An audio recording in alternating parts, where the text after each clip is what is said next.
Chapter 12. Conclusion. Chapter 1.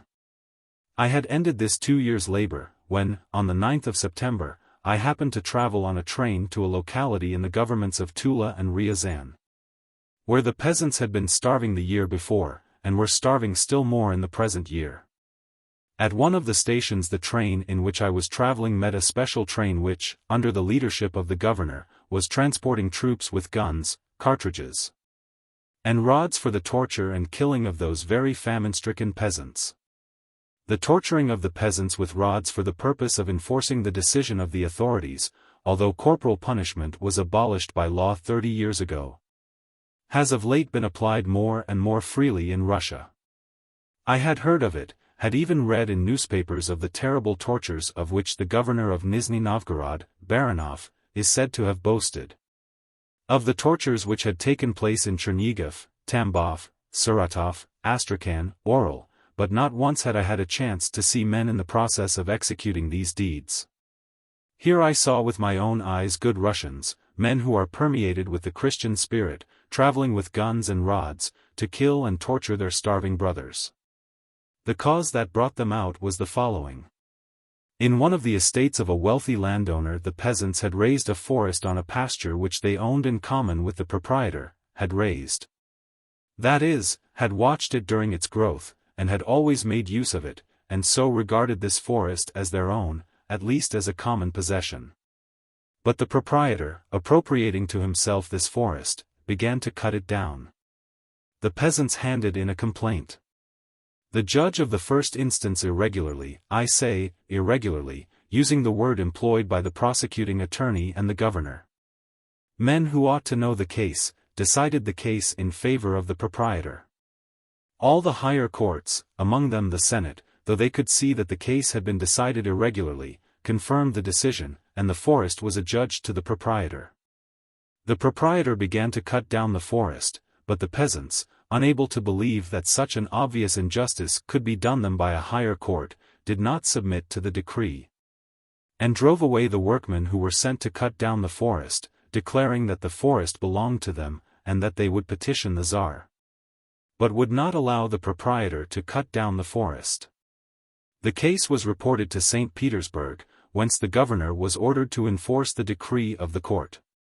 The governor asked for troops, and now the soldiers, armed with bayonets, ball cartridges, and, besides, a supply of rods, purposely prepared for this occasion and carried in a separate car, were traveling to enforce this decree of the higher authorities.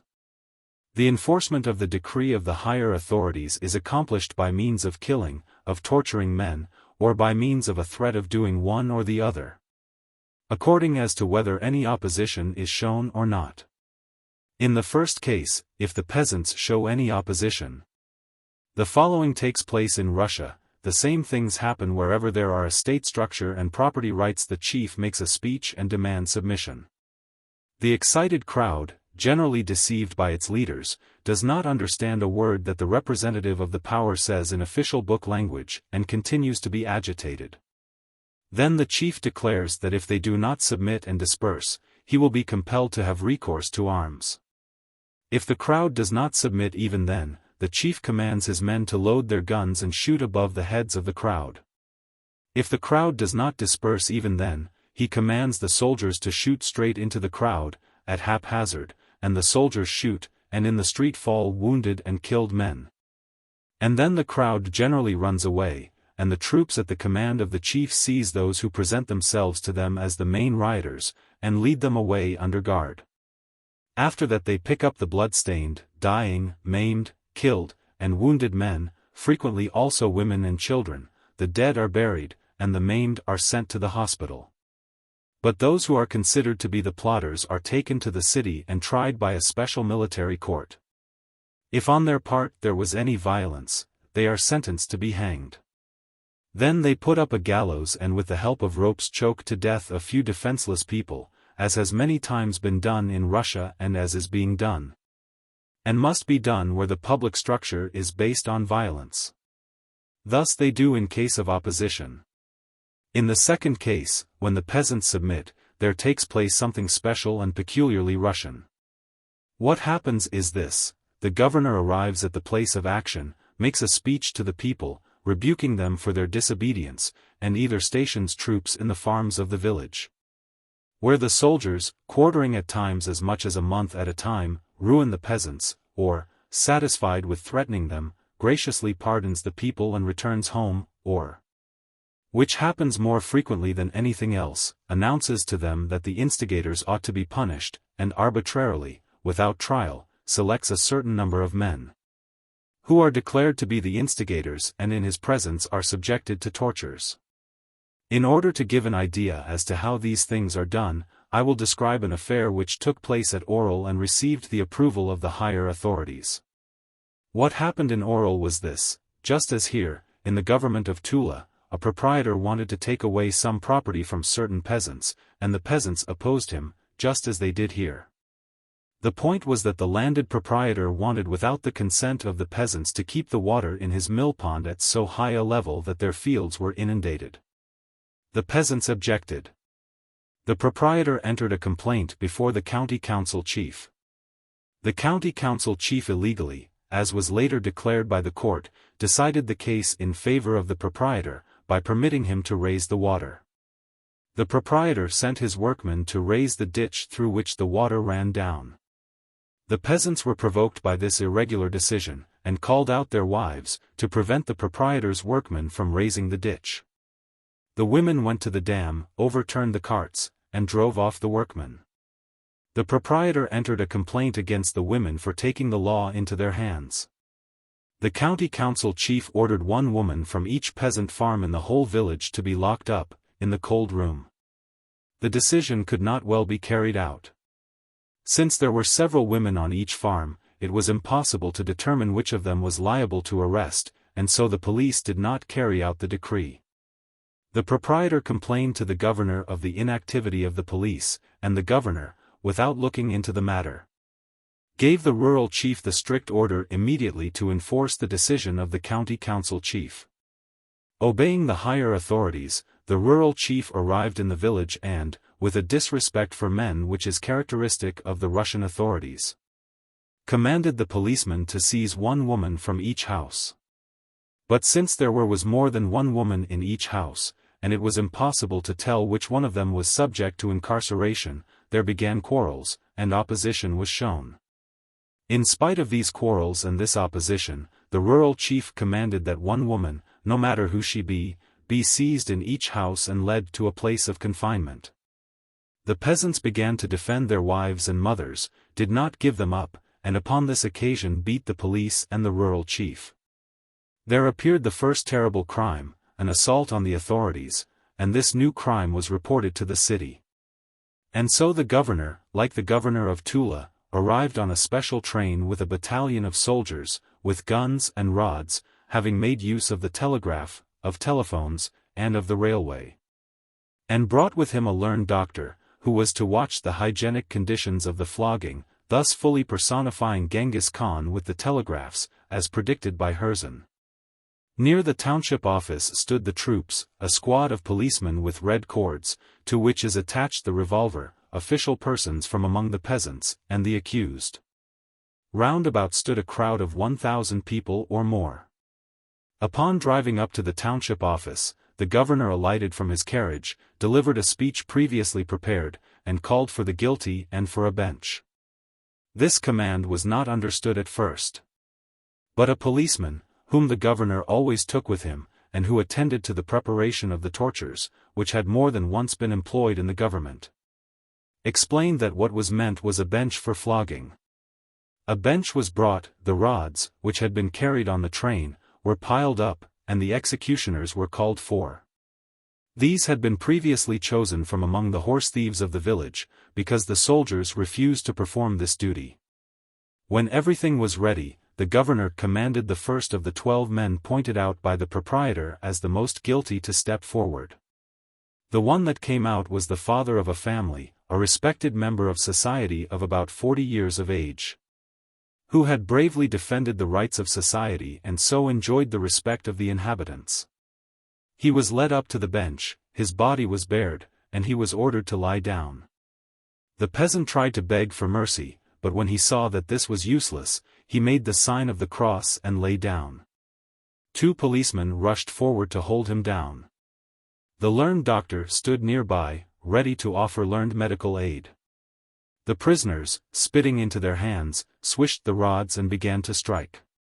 However, it turned out that the bench was too narrow and that it was too difficult to keep the writhing, tortured man upon it. Then the governor ordered another bench to be brought and to be cleated to the first.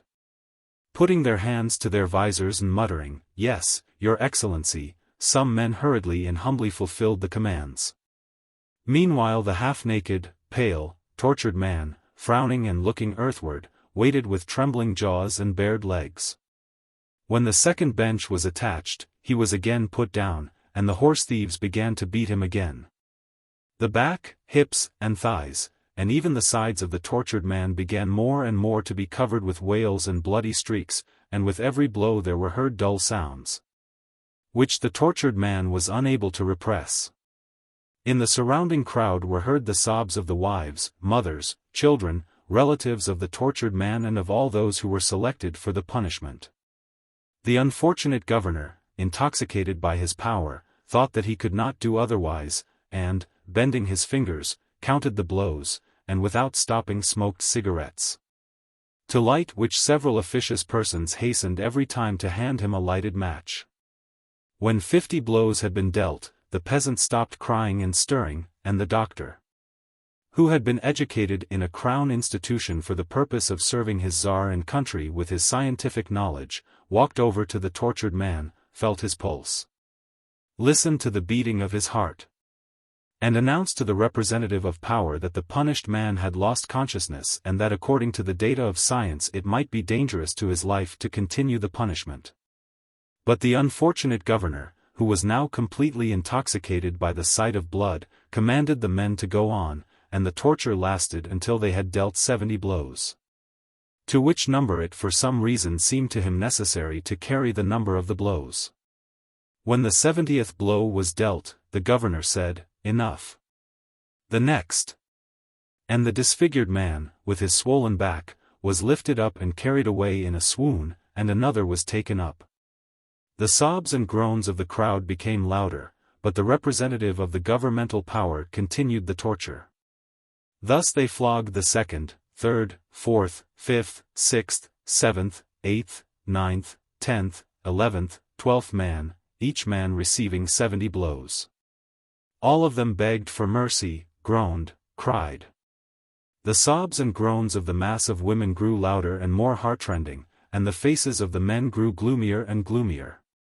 But the troops stood all about them, and the torture did not stop until the work was accomplished in the measure which for some reason appeared indispensable to the caprice of the unfortunate, half-drunken, deluded man, called a governor. Not only were officials, officers, soldiers present, but with their presence they took part in this matter and kept this order of the fulfillment of the state act from being impaired on the part of the crowd. When I asked one of the governors why these tortures are committed on men, when they have already submitted and troops are stationed in the village, he replied to me, with the significant look of a man who has come to know all the intricacies of state wisdom, that this is done because experience has shown that if the peasants are not subjected to torture they will again counteract the decrees of the power, while the performance of the torture in the case of a few men forever confirms the decrees of the authorities.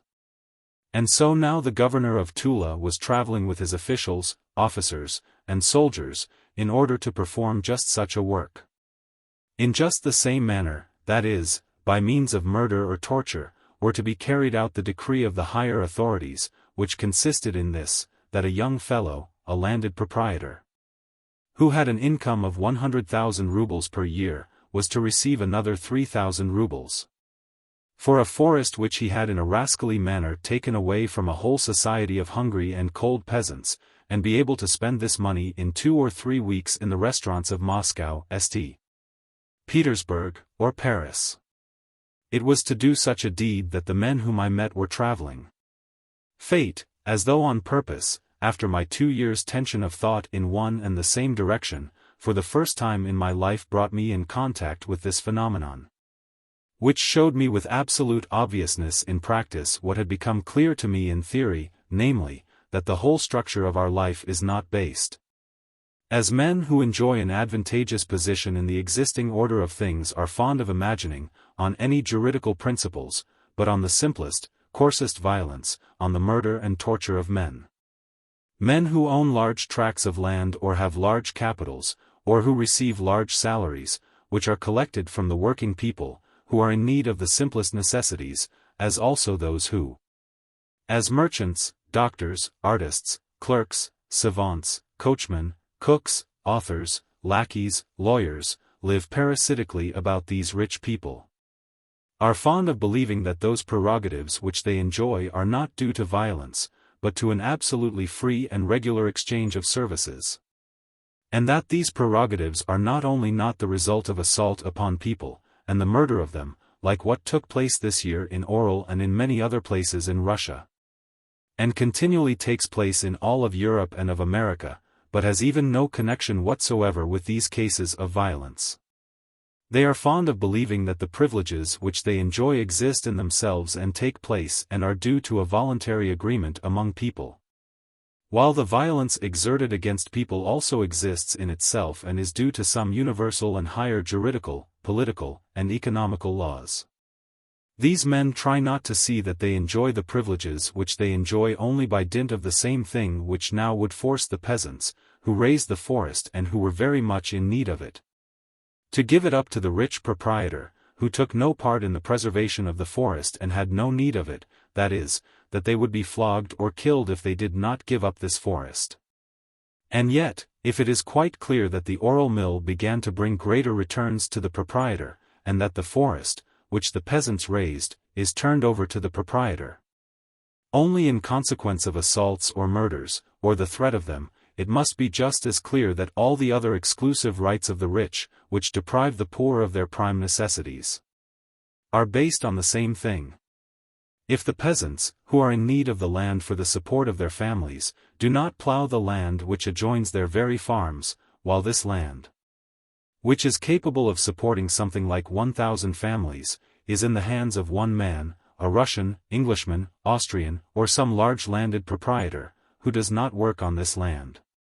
And if the merchant, buying up the corn from the needy agriculturists, can securely keep this corn in his granaries, amidst starving people, and sell it at 3 times its price to the same agriculturists from whom he bought it at 1/3 its present worth, it is evident that this takes place from the same causes. And if one man cannot buy cheap goods, which are sold to him from beyond a conventional line called a border, without paying customs dues to people who had no share whatsoever in the production of the goods, and if people cannot help but give up their last cow for taxes, which are distributed by the government to officials and are used for the maintenance of soldiers who will kill these very taxpayers, it would seem to be obvious that even this does not take place in consequence of some abstract rights, but in consequence of the same that happened in Orel and that now may happen in the government of Tula, and periodically in one form or another takes place in the whole world, wherever there is a state structure and there are the rich and the poor. Because not all human relations of violence are accompanied by tortures and murders. The men who enjoy the exclusive prerogatives of the ruling classes assure themselves and others that the privileges which they enjoy are not due to any tortures or murders, but to other mysterious common causes, abstract rights, and so forth. And yet, it would seem, it is clear that, if people, though they consider this to be an injustice, all working people now do, give the main portion of their work to the capitalist, the landed proprietor, and pay taxes, though they know that bad use is made of them, they do so first of all, not because they recognize any abstract rights, of which they have never heard, but only because they know that they will be flogged and killed, if they do not do so. But if there is no occasion to imprison, flog, and kill men, every time the rent for the land is collected by the landed proprietor, and the man in need of corn pays to the merchant who has cheated him a 3-fold price, and the factory hand is satisfied with a wage which represents proportionately half the master's income. And if a poor man gives up his last ruble for customs dues and taxes, this is due to the fact that so many men have been beaten and killed for their attempts to avoid doing what is demanded of them. That they keep this well in mind. As the trained tiger in the cage does not take the meat which is placed under his mouth, and does not lie quiet, but jumps over a stick, whenever he is ordered to do so. Not because he wants to do so, but because he remembers the heated iron rod or the hunger to which he was subjected every time he did not obey, even so men who submit to what is not advantageous for them, what even is ruinous to them, do so because they remember what happened to them for their disobedience. But the men who enjoy prerogatives which are the result of old violence, frequently forget, and like to forget, how these prerogatives were obtained. We need, however, only think of history, not the history of the successes of various dynasties of rulers, but real history, the history of the oppression of the majority by a small number of men, to see that the bases of all the prerogatives of the rich over the poor have originated from nothing but switches, prisons, hard labor, murders. We need but think of that constant, stubborn tendency of men to increase their well-being, which guides the men of our time, to become convinced that the prerogatives of the rich over the poor could not and cannot be maintained in any other way. There may be oppressions, assaults, prisons, executions, which have not for their purpose the preservation of the prerogatives of the wealthy classes, though this is very rare.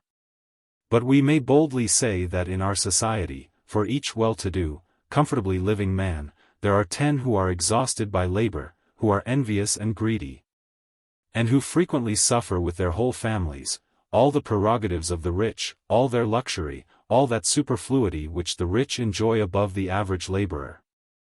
All that is acquired and supported only by tortures, incarcerations, and executions. Chapter 2. The train which I came across the 9th of September, and which carried soldiers, with their guns, cartridges, and rods, to the starving peasants, in order to secure to the rich proprietor the small forest, which he had taken from the peasants and which the peasants were in dire need of, showed me with striking obviousness to what extent men have worked out the ability of committing acts which are most revolting to their convictions and to their conscience, without seeing that they are doing so. The special train with which I fell in consisted of one car of the first class for the governor, the officials, and the officers, and of several freight cars, which were crammed full of soldiers. The dashing young soldiers, in their clean new uniforms, stood crowding or sat with dangling legs in the wide-open doors of the freight cars. Some smoked, others jostled one another, jested, laughed, displaying their teeth, others again cracked pumpkin seeds, spitting out the shells with an air of self-confidence. Some of them were running up and down the platform, toward the water barrel, in order to get a drink, and, upon meeting an officer, tempered their gait, went through the stupid gesture of putting their hands to their brows, and with serious faces, as though they were doing not only something sensible, but even important, walked past them, seeing them off with their eyes, and then raced more merrily, thumping with their feet on the planks of the platform, laughing, and chattering, as is characteristic of healthy, good lads, who in good company travel from one place to another. They were traveling to slay their hungry fathers and grandfathers, as though going to some very jolly, or at least very usual, piece of work. The same impression was conveyed by the officials and officers, in gala uniform, who were scattered on the platform and in the hall of the first class.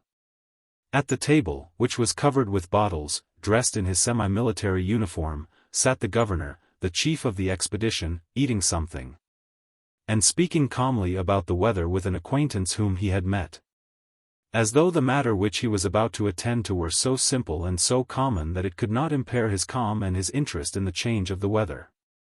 At some distance away from the table, not partaking of any food, sat a general of gendarmes, with an impenetrable, but gloomy look, as though annoyed by the tedious formality. On all sides moved and chattered officers, in their beautiful, gold-bedecked uniforms. One, sitting at the table, was finishing a bottle of beer. Another, standing at the buffet, munched at an appetizing patty, shaking off the crumbs which had lodged on the breast of his uniform, and throwing the money on the table with a self-confident gesture. A third, vibrating both legs, was walking past the cars of our train, ogling the feminine faces. All these men, who were on their way to torture or kill hungry, defenseless men, the same that fed them, had the appearance of men who know conclusively that they are doing what is right. And even are proud, stuck up, about what they are doing. What is this? All these men are 1/2 hour's ride away from the place where, to secure to a rich fellow some 3,000 useless rubles, which he has taken away from a whole community of starving peasants. They may be compelled to perform the most terrible acts that one can imagine, may begin, just as in oral, to kill or to torture innocent men, their brothers. And they calmly approach the place and time where and when this may happen. It is impossible to say that these men, all these officials, officers, and soldiers, do not know what awaits them, because they prepared themselves for it. The governor had to give his orders concerning the rods, the officials had to purchase birch switches, to haggle for them, and to enter this item as an expense. The military gave and received and executed commands concerning the ball cartridges. All of them know that they are on the way to torture and, perhaps, to kill their famished brothers, and that they will begin to do this, perhaps, within an hour. It would be incorrect to say that they do this from conviction, as is frequently said and as they themselves repeat, from the conviction that they do this because it is necessary to maintain the state structure. In the first place, because all these men have hardly ever even thought of the state structure and of its necessity. In the second place, they can in no way be convinced that the business in which they take part maintains the state, instead of destroying it, and, in the third place, in reality the majority of these men, if not all, will not only never sacrifice their peace and pleasure for the purpose of supporting the state, but will even never miss a chance of making use, for their peace and pleasure, of everything they can, even though it be to the disadvantage of the state. Consequently they do not do so for the sake of the abstract principle of the state. What is it, then? I know all these men. If I do not know them personally, I know approximately their characters, their past, their manner of thought. All of them have mothers, and some have wives and children. They are, for the most part, good-hearted, meek, frequently tender men, who despise every cruelty, to say nothing of the murder of men. And many of them would be incapable of killing or torturing animals. Besides, they are all people who profess Christianity and consider violence exerted against defenseless men a low and disgraceful matter. Not one of these men would be able for the sake of his smallest advantage to do even 1/100th part of what the governor of Oral did to those people. And any of them would even be offended, if it were assumed that in his private life he would be capable of doing anything like it. And yet, here they are, within half an hour's ride from the place, where they may be led inevitably to the necessity of doing it. What is it, then? But, besides these people who are traveling on the train, and who are ready to commit murder and tortures, how could those people with whom the whole matter began, the proprietor, the superintendent, the judges, and those who from St. Petersburg prescribed this matter and by their commands are taking part in it, how could these men, the minister, the emperor, also good men, who are professing the Christian religion, have undertaken and ordered such a thing, knowing its consequences?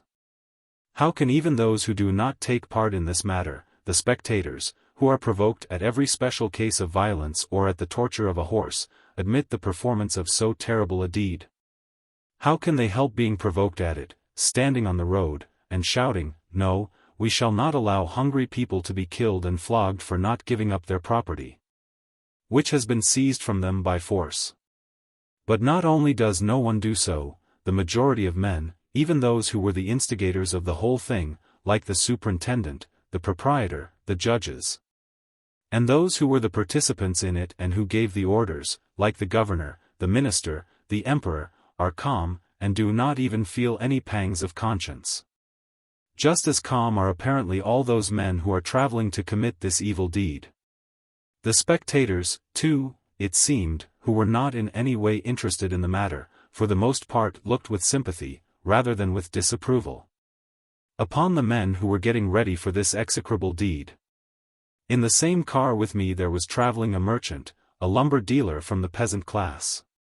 And he loudly proclaimed his sympathy for those tortures to which the peasants were about to be subjected. It is not right not to obey the authorities, he said. That's what the authorities are for. Just wait, they will have their fleas driven out of them, they won't think of rioting after that.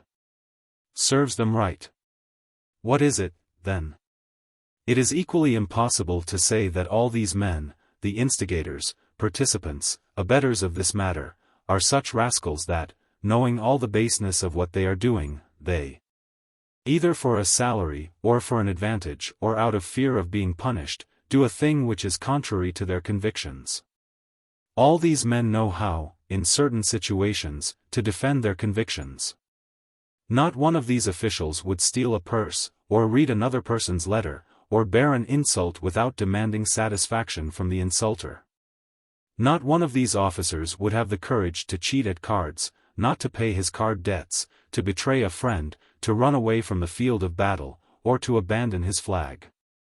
Not one of these soldiers would have the courage to spit out the sacrament or to eat meat on Good Friday.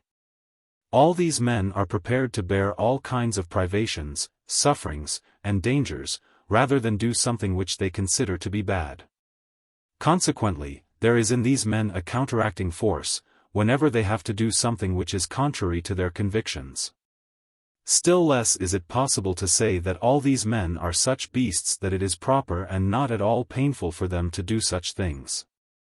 We need but have a talk with these men, to see that all of them, the proprietor, the judges, the minister, the czar, the governor, the officers, and the soldiers not only in the depth of their hearts do not approve of such deeds, but even suffer from the consciousness of their part in them. When they are reminded of the significance of this matter, they simply try not to think of it. We need but have a talk with them, with all the participants in this matter, from the proprietor to the last policeman and soldier, to see that all of them in the depth of their hearts know that this is a bad thing and that it would be better not to take part in it, and that they suffer from it.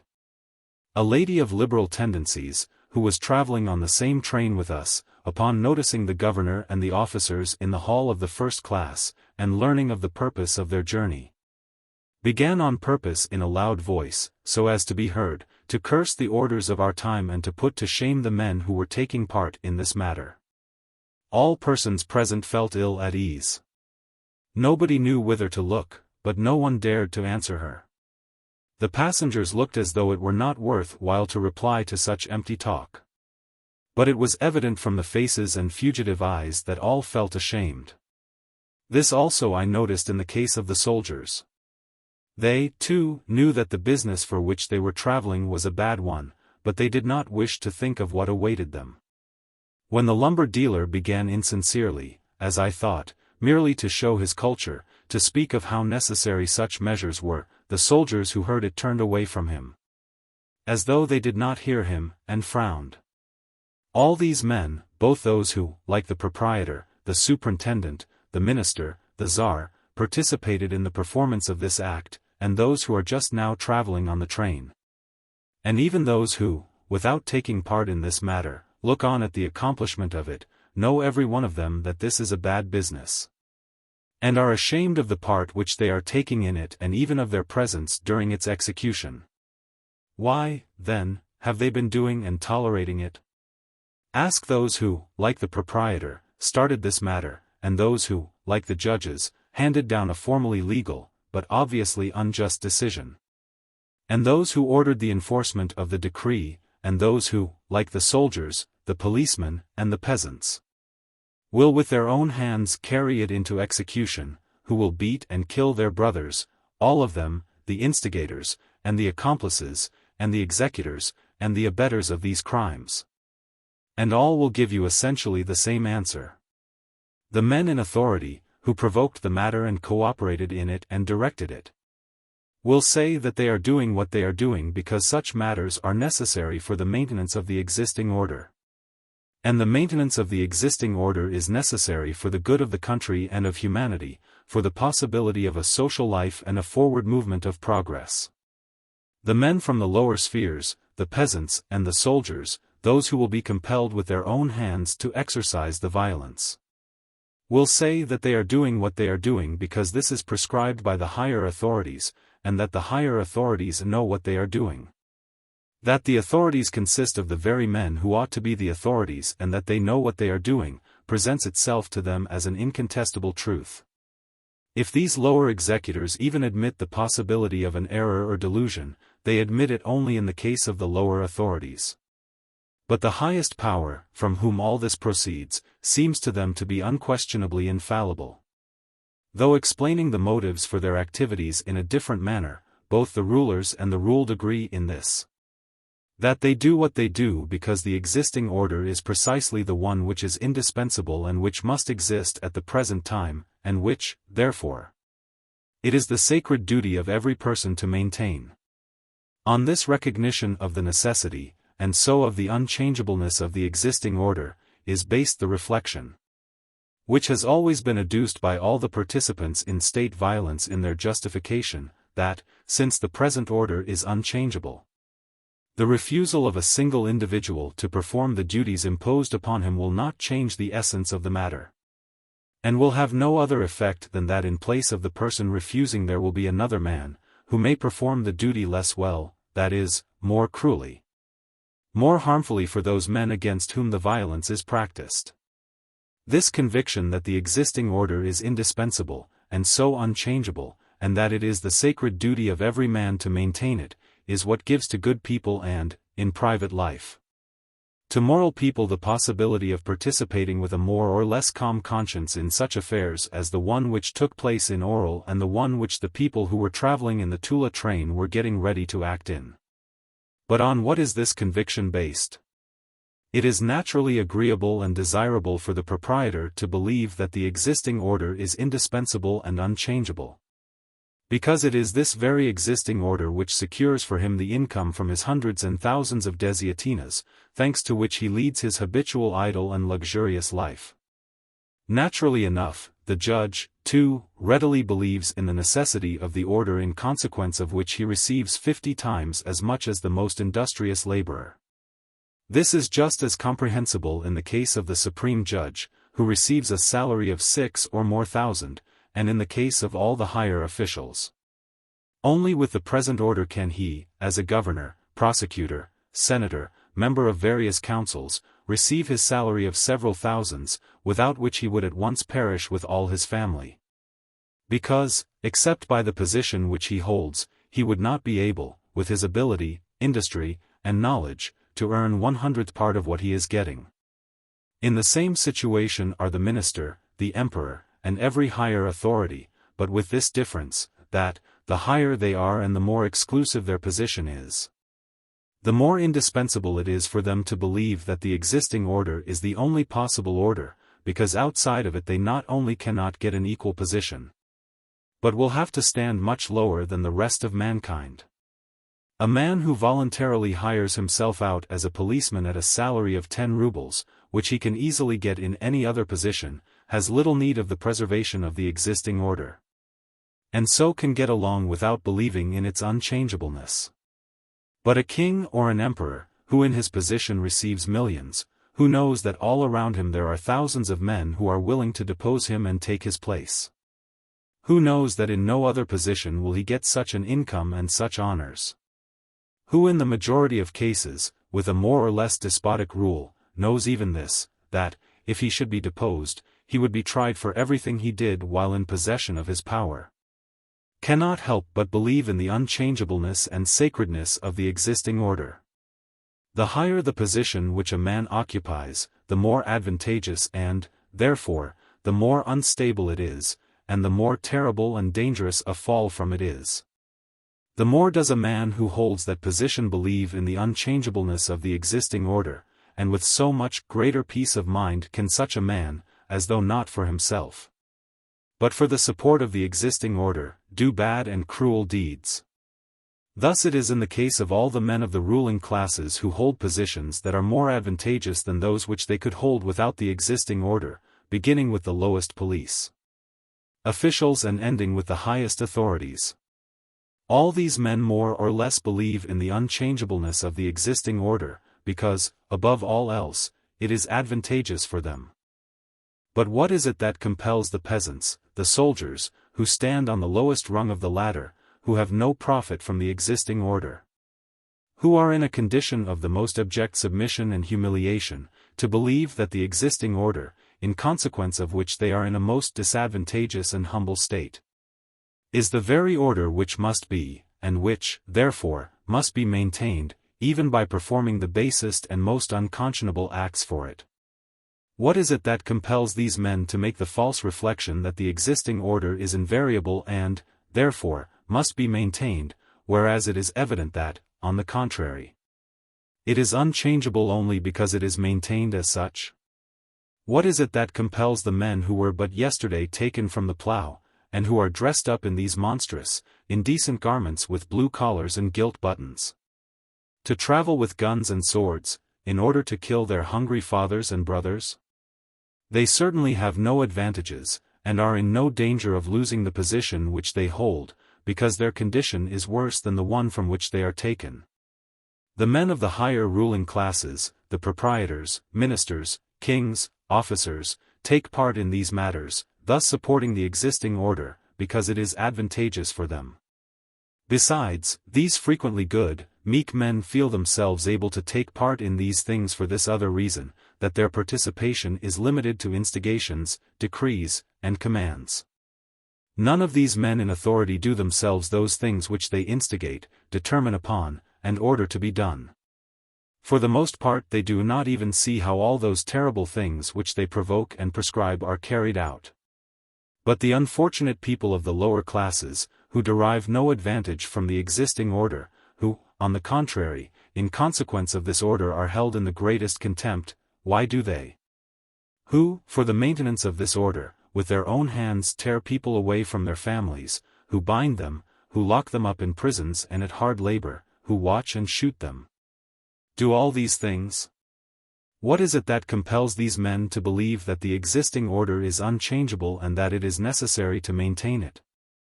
All violence is based only on them, on those men who with their own hands beat, bind, lock up, kill. If these men did not exist, these soldiers and policemen, the armed men in general, who are prepared on command to commit violence and to kill all those whom they are commanded to kill, not one of the men who sign the decrees for executions, life imprisonment, hard labor, would ever have the courage himself to hang, lock up, torture to death 1,000th part of those whom now, sitting quietly in their studies, they order to be hung and to be tortured in every way, only because they do not see it and it is not done by them, but somewhere far away by obedient executors. All those injustices and cruelties which have entered into the curriculum of the existing life, have entered there only because there exist these people, who are always prepared to maintain these injustices and cruelties. If these men did not exist, there would not be anyone to offer violence to all these enormous masses of violated people. And those who give orders would never even dare either to command or even to dream of what they now command with so much self-assurance. If there were no people who would be ready at the command of those whom they obey to torture or to kill him who is pointed out to them, no one would ever dare to affirm what is with so much self-confidence asserted by the non-working landowners, that the land which surrounds the peasants, who are dying for lack of land, is the property of a man who does not work on it, and that the supply of corn, which has been garnered in a rascally manner, ought to be kept intact amidst a starving population, because the merchant needs some profit, and so forth. If there were no men who would be ready at the will of the authorities to torture and kill every person pointed out to them, it could never occur to a landed proprietor to take away from the peasants a forest which had been raised by them, nor to the officials to consider legal the payment to them of salaries, which are collected from the hungry masses, for oppressing them, to say nothing of executing men, or locking them up, or exiling them, because they overthrow the lie and preach the truth. All this is demanded and done only because these ruling people are firmly convinced that they have always at hand submissive people, who will be ready to carry any of their demands into execution by means of tortures and murders. The only reason why they commit deeds like those committed by all the tyrants from Napoleon down to the last commander of a company, who shoots into a crowd, is because they are stupefied by the power behind them, consisting of subservient men who are ready to do anything they are commanded. The whole strength, therefore, lies in the men who with their hands do acts of violence, in the men who serve with the police, among the soldiers, more especially among the soldiers. Because the police do their work only when they have an army behind them. What is it, then, that has led these good men, who derive no advantage from it, who are compelled with their hands to do all these terrible things, men on whom the whole matter depends, into that remarkable delusion that assures them that the existing disadvantageous, pernicious, and for them painful order is the one which must be? Who has led them into this remarkable delusion? They have certainly not assured themselves that they must do what is not only painful, disadvantageous, and pernicious to them and their whole class, which forms 9/10 of the whole population, and what is even contrary to their conscience. How are you going to kill men, when in God's law it says, "Thou shalt not kill"? I frequently asked soldiers, and, by reminding them of what they did not like to think about, I always made them feel awkward and embarrassed. Such a soldier knew that there was an obligatory law of God, "Thou shalt not kill," and he knew that there was an obligatory military service. But it had never occurred to him that there was any contradiction there. The sense of the timid answers that I always received to this question consisted approximately in this: that murder in war and the execution of criminals at the command of the government were not included in the common prohibition of murders. But when I told them that no such limitation was made in God's law, and reminded them of the doctrine of brotherhood, of the forgiveness of offenses, of love, which are obligatory for all Christians and which could in no way be harmonized with murder, the men of the people generally agreed with me, and on their side put the question to me as to how it happened that the government, which, according to their ideas, could not err, commanded the armies, when necessary, to go to war, and ordered the execution of prisoners.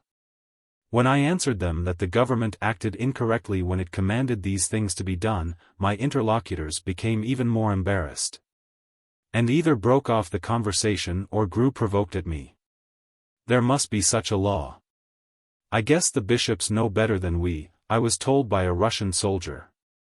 And, having said this, the soldier apparently felt his conscience eased, being fully convinced that his guides had found a law, the same under which his ancestors had served, and the king's heirs, and millions of people, and he himself served, and that what I was telling him was some piece of cunning or cleverness, like a riddle. All the men of our Christian world know firmly, from tradition, and from revelation, and from the irrefutable voice of conscience, that murder is one of the most terrible crimes which a man can commit, as the Gospel says, and that this sin cannot be limited to certain men, that is, that it is a sin to kill some men, but not a sin to kill others. All know that if the sin of murder is a sin, it is always a sin, independently of what men are the victims of it, just like the sin of adultery and thieving and any other. At the same time men have seen, since childhood, since youth, that murder is not only admitted, but even blessed by all those whom they are accustomed to respect as their spiritual guides, ordained by God. They see that their worldly guides with calm assurance institute murders, bear arms of murder, of which they are proud, and demand of all, in the name of the civil and even the divine law, that they shall take part in murder. Men see that there is here some contradiction, and, being unable to solve it, they involuntarily assume that this contradiction is due only to their ignorance. The very coarseness and obviousness of the contradiction sustains them in this conviction. They cannot imagine that their enlighteners, learned men, should be able with such confidence to preach two such seemingly contradictory propositions, the obligatoriness for everyone of the law and of murder.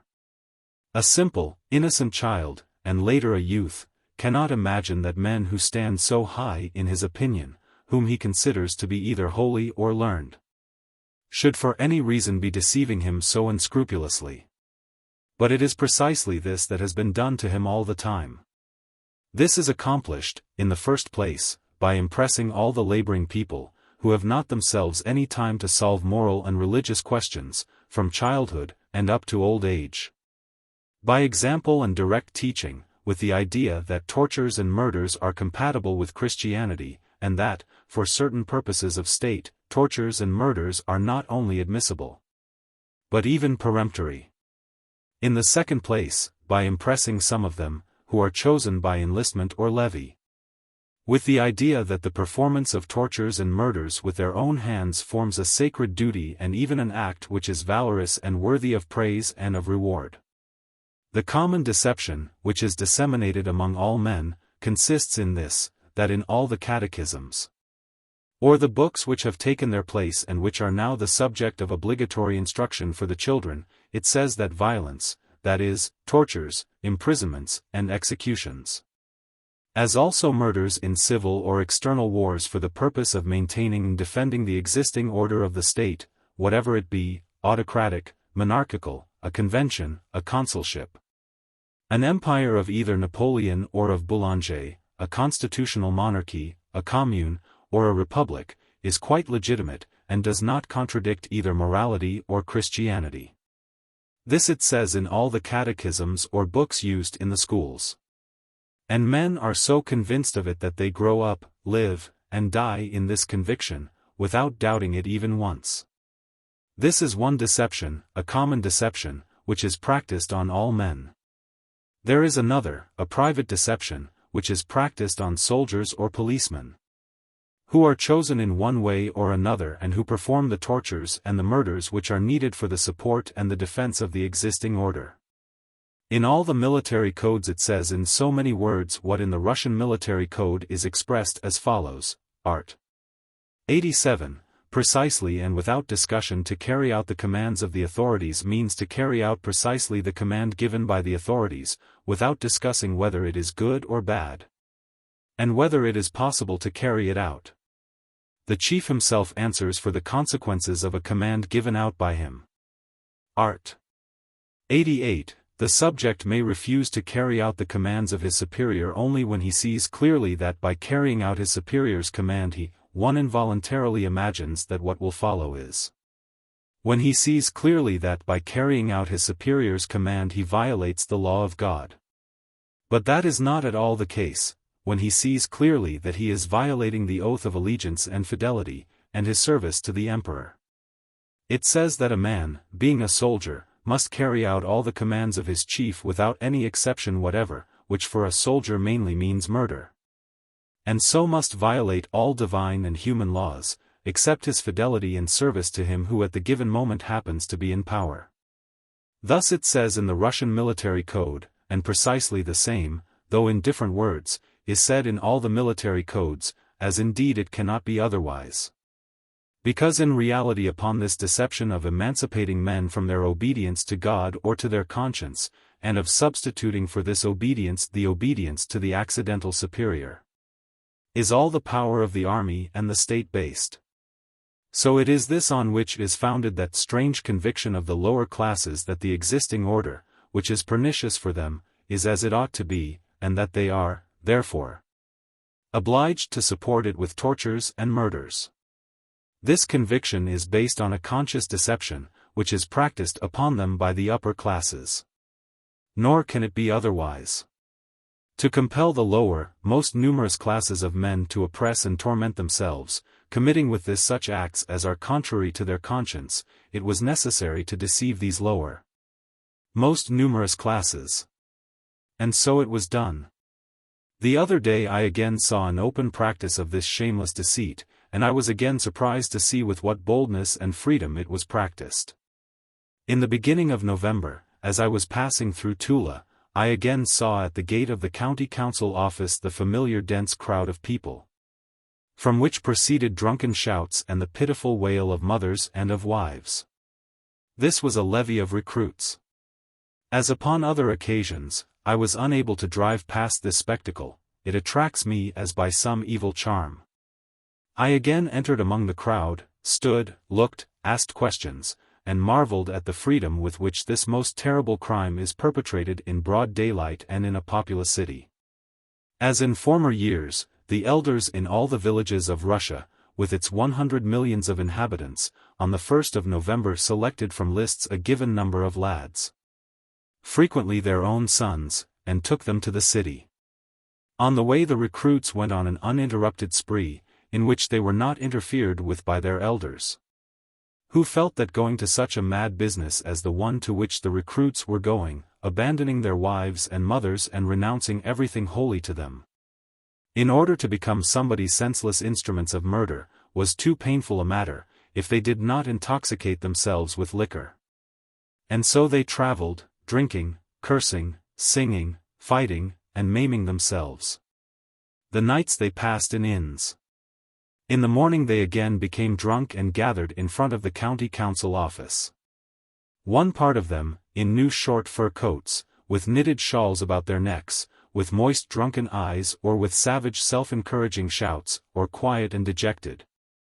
Crowd at the gate amidst weeping mothers and wives, waiting for their turns. I fell in with them on the very day of the levee, that is, when those who were sent up were to be examined. Another part at this time crowds in the waiting room of the office. In the office they are busy working. The door is opened, and the janitor calls Peter Sidorov. Peter Sidorov is startled, makes the sign of the cross, and enters into a small room with a glass door. Here the prospective recruits undress themselves. A naked recruit, a companion of Peter Sidorov, just accepted, comes in from the office, with trembling jaws, and puts on his clothes. Peter Sidorov has heard and sees by his face that he is accepted. Peter Sidorov wants to ask him something, but he is told to hurry and undress himself as quickly as possible. He throws off his fur coat, pulls off his boots with his feet, takes off his vest, draws his shirt over his head, and with protruding ribs, naked, with shivering body, and emitting an odor of liquor, tobacco, and perspiration, with bare feet, enters into the office, without knowing what to do with his bared muscular arms. In the office there hangs in full sight and in a large gilt frame the portrait of the emperor in a uniform with a sash, and in the corner a small portrait of Christ in a shirt and a crown of thorns. In the middle of the room there stands a table covered with green cloth, upon which lie papers, and stands a triangular thing with an eagle, which is called the mirror of laws. Around the table sit the chiefs, with confident, calm looks. One of them smokes, another examines some papers. The moment Sidorov has entered, a janitor comes up to him, and he is put on the measuring scale, receives a knock under his chin, and has his legs straightened out. There walks up a man with a cigarette. It is the doctor, and he, without looking into the recruit's face, but somewhere past him, loathingly touches his body, and measures and feels, and tells the janitor to open the recruit's mouth wide, and commands him to breathe and to say something. Somebody makes some notes. Finally, without looking once into his eyes, the doctor says, "Able-bodied." Next, and with a fatigued expression again seats himself at the table. Again soldiers push the lad and hurry him off. He somehow manages in his hurry to pull the shirt over him, after missing the sleeves, somehow puts on his trousers, and leg rags, draws on his boots, looks for his shawl and cap, grasps his fur coat, and is led into the hall, where he is placed behind a bench. Beyond this bench wait all the accepted recruits. A village lad, like him, but from a distant government, a full-fledged soldier with a gun, with a sharp bayonet attached to it, keeps watch on him, ready to run the bayonet through him, if he should think of running away. Meanwhile the crowd of fathers, mothers, wives, pushed by the policemen, press close to the gate, to find out who is accepted, and who not. There appears one of the rejected, and he announces that Peter has been accepted, and there is heard the wail of Peter's wife, for whom the word "accepted" means a separation of 4 or 5 years. And the life of a soldier's wife as a cook, in debauchery. But just then a long-haired man in a special attire, which distinguishes him from all other men, drives up and, getting down from the carriage, walks up to the house of the county council office. The policemen clear a path for him through the crowd. The father has come to administer the oath. And this father, who has been assured that he is a special, exclusive servant of Christ, who for the most part does not himself see the deception under which he is, enters into the room where the accepted recruits are waiting, puts on a gold-embroidered apron, draws his hair out from underneath it, opens the very gospel in which taking an oath is prohibited, lifts up a cross, the very cross on which Christ was crucified for not doing what this his imaginary servant orders to be done, and puts it on the pulpit. And all these defenseless and deceived lads repeat after him the lie which he pronounces boldly and by habit. He reads, and they repeat after him, I promise and swear by the Almighty God, before his holy gospel, etc. To defend, that is, to kill all those whom I am commanded to kill, and to do everything I am ordered to do by those people whom I do not know, and who need me for nothing else but that I should commit the evil deeds by which they are kept in their positions, and by which they oppress my brothers. All the accepted recruits senselessly repeat these wild words, and the so-called father drives away with the consciousness of having correctly and scrupulously done his duty. And all these deceived lads think that all those insipid, incomprehensible words, which they have just pronounced, have now, for the whole time of their military service, freed them from their human obligations and have bound them to new, more obligatory military obligations. And this is done publicly, and no one will shout to the deceivers and to the deceived, bethink yourselves and scatter, for this is the basest and meanest lie, which ruins not only our bodies, but also our souls. No one does so. On the contrary, when all are accepted, and it becomes necessary to let them out, the military chief, as though to scorn them, enters with self-confident, majestic mien into the hall where the deceived, drunken lads are locked up, and boldly exclaims to them in military fashion, Your health, boys. I congratulate you on your Tsar's service. And the poor fellows, somebody has instructed them what to do, babble something with an unaccustomed, half-intoxicated tongue to the effect that they are glad of it.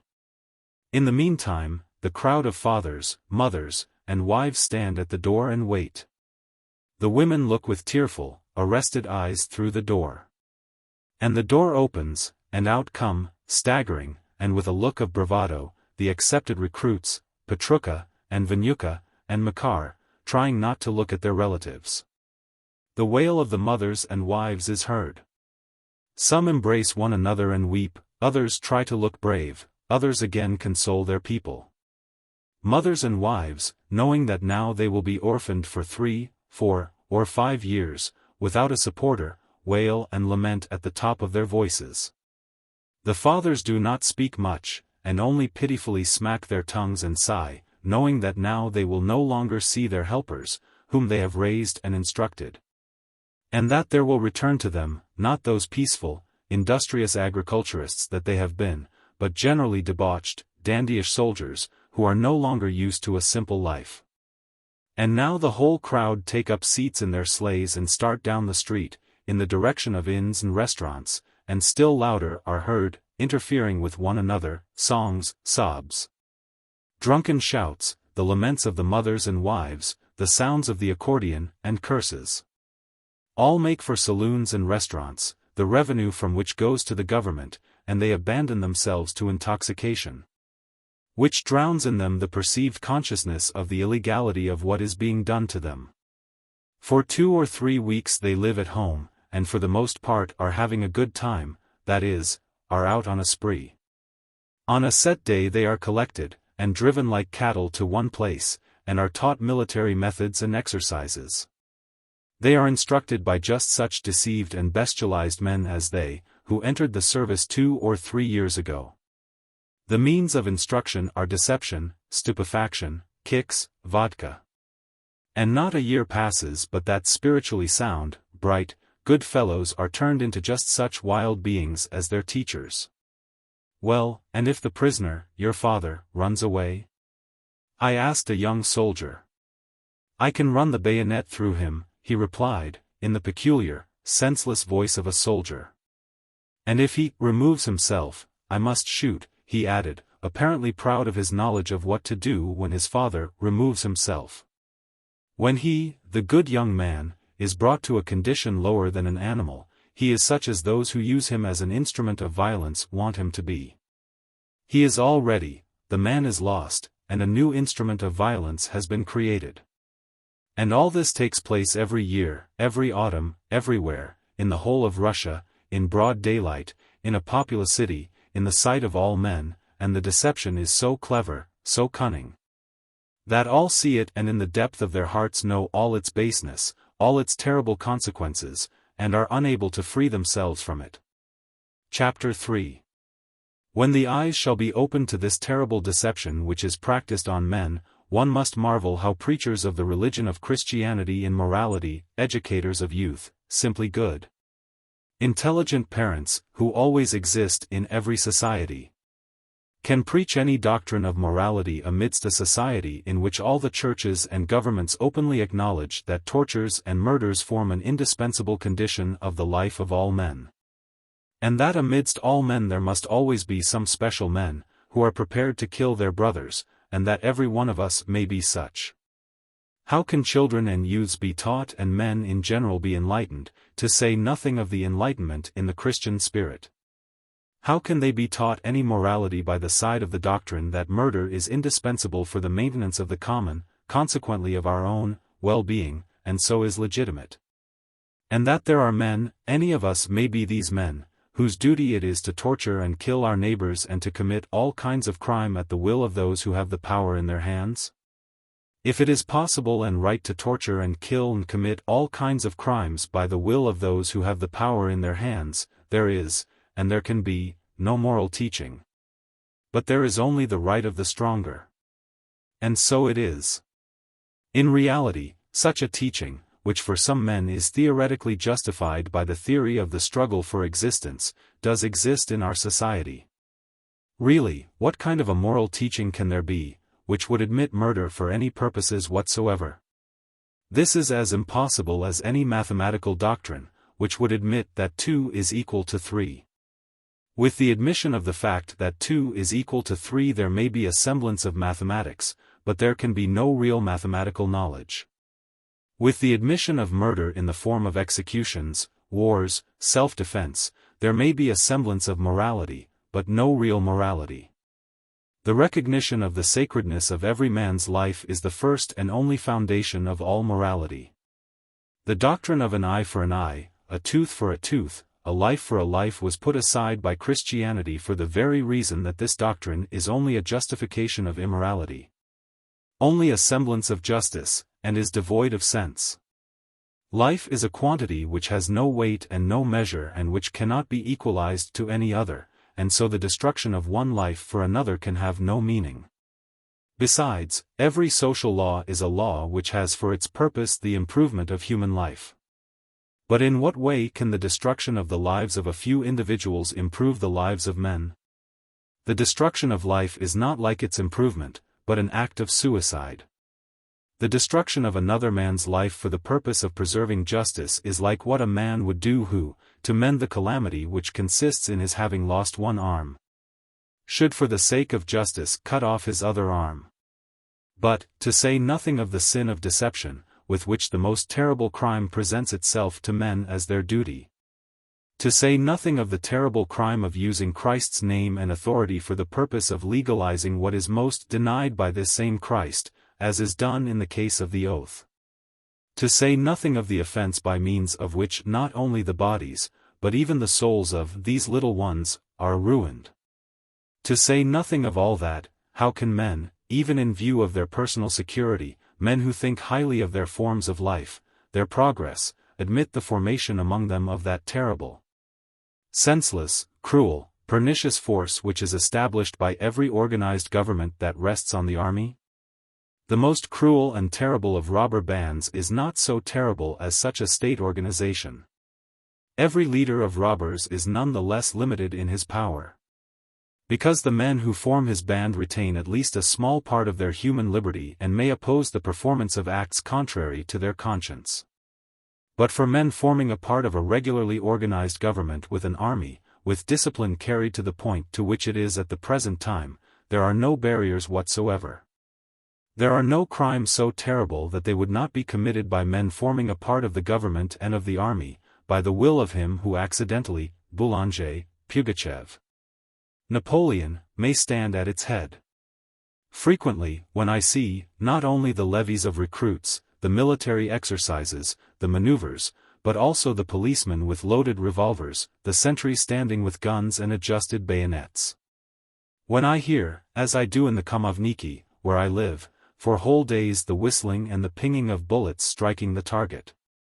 And when I see, in the very city where every attempt at self-help and violence is prohibited, where there is a prohibition against the sale of powder, medicines, fast driving, unlicensed medical practice, and so forth, when I see in this same city thousands of disciplined men who have been taught to commit murder and who are subject to one man, I ask myself, how can the men who think so highly of their security bear all this? To say nothing of the harmfulness and immorality, nothing can be more dangerous than this. How can all men, I do not say Christians, Christian pastors, but all philanthropists, moralists, all those men who value their lives, their security, their well-being, quietly look on? This organization will certainly act in the same way, no matter in whose hands it may be. Today, let us say, this power is in the hands of an endurable ruler. Tomorrow a Byron, an Elizabeth, a Catherine, a Pugachev, a Napoleon I, a Napoleon III may usurp it. And again, the man in whose hands is the power, and who today may be endurable, may tomorrow turn into a beast, or his place may be taken by an insane or half-witted heir of his. As was the case with the King of Bavaria and Paul.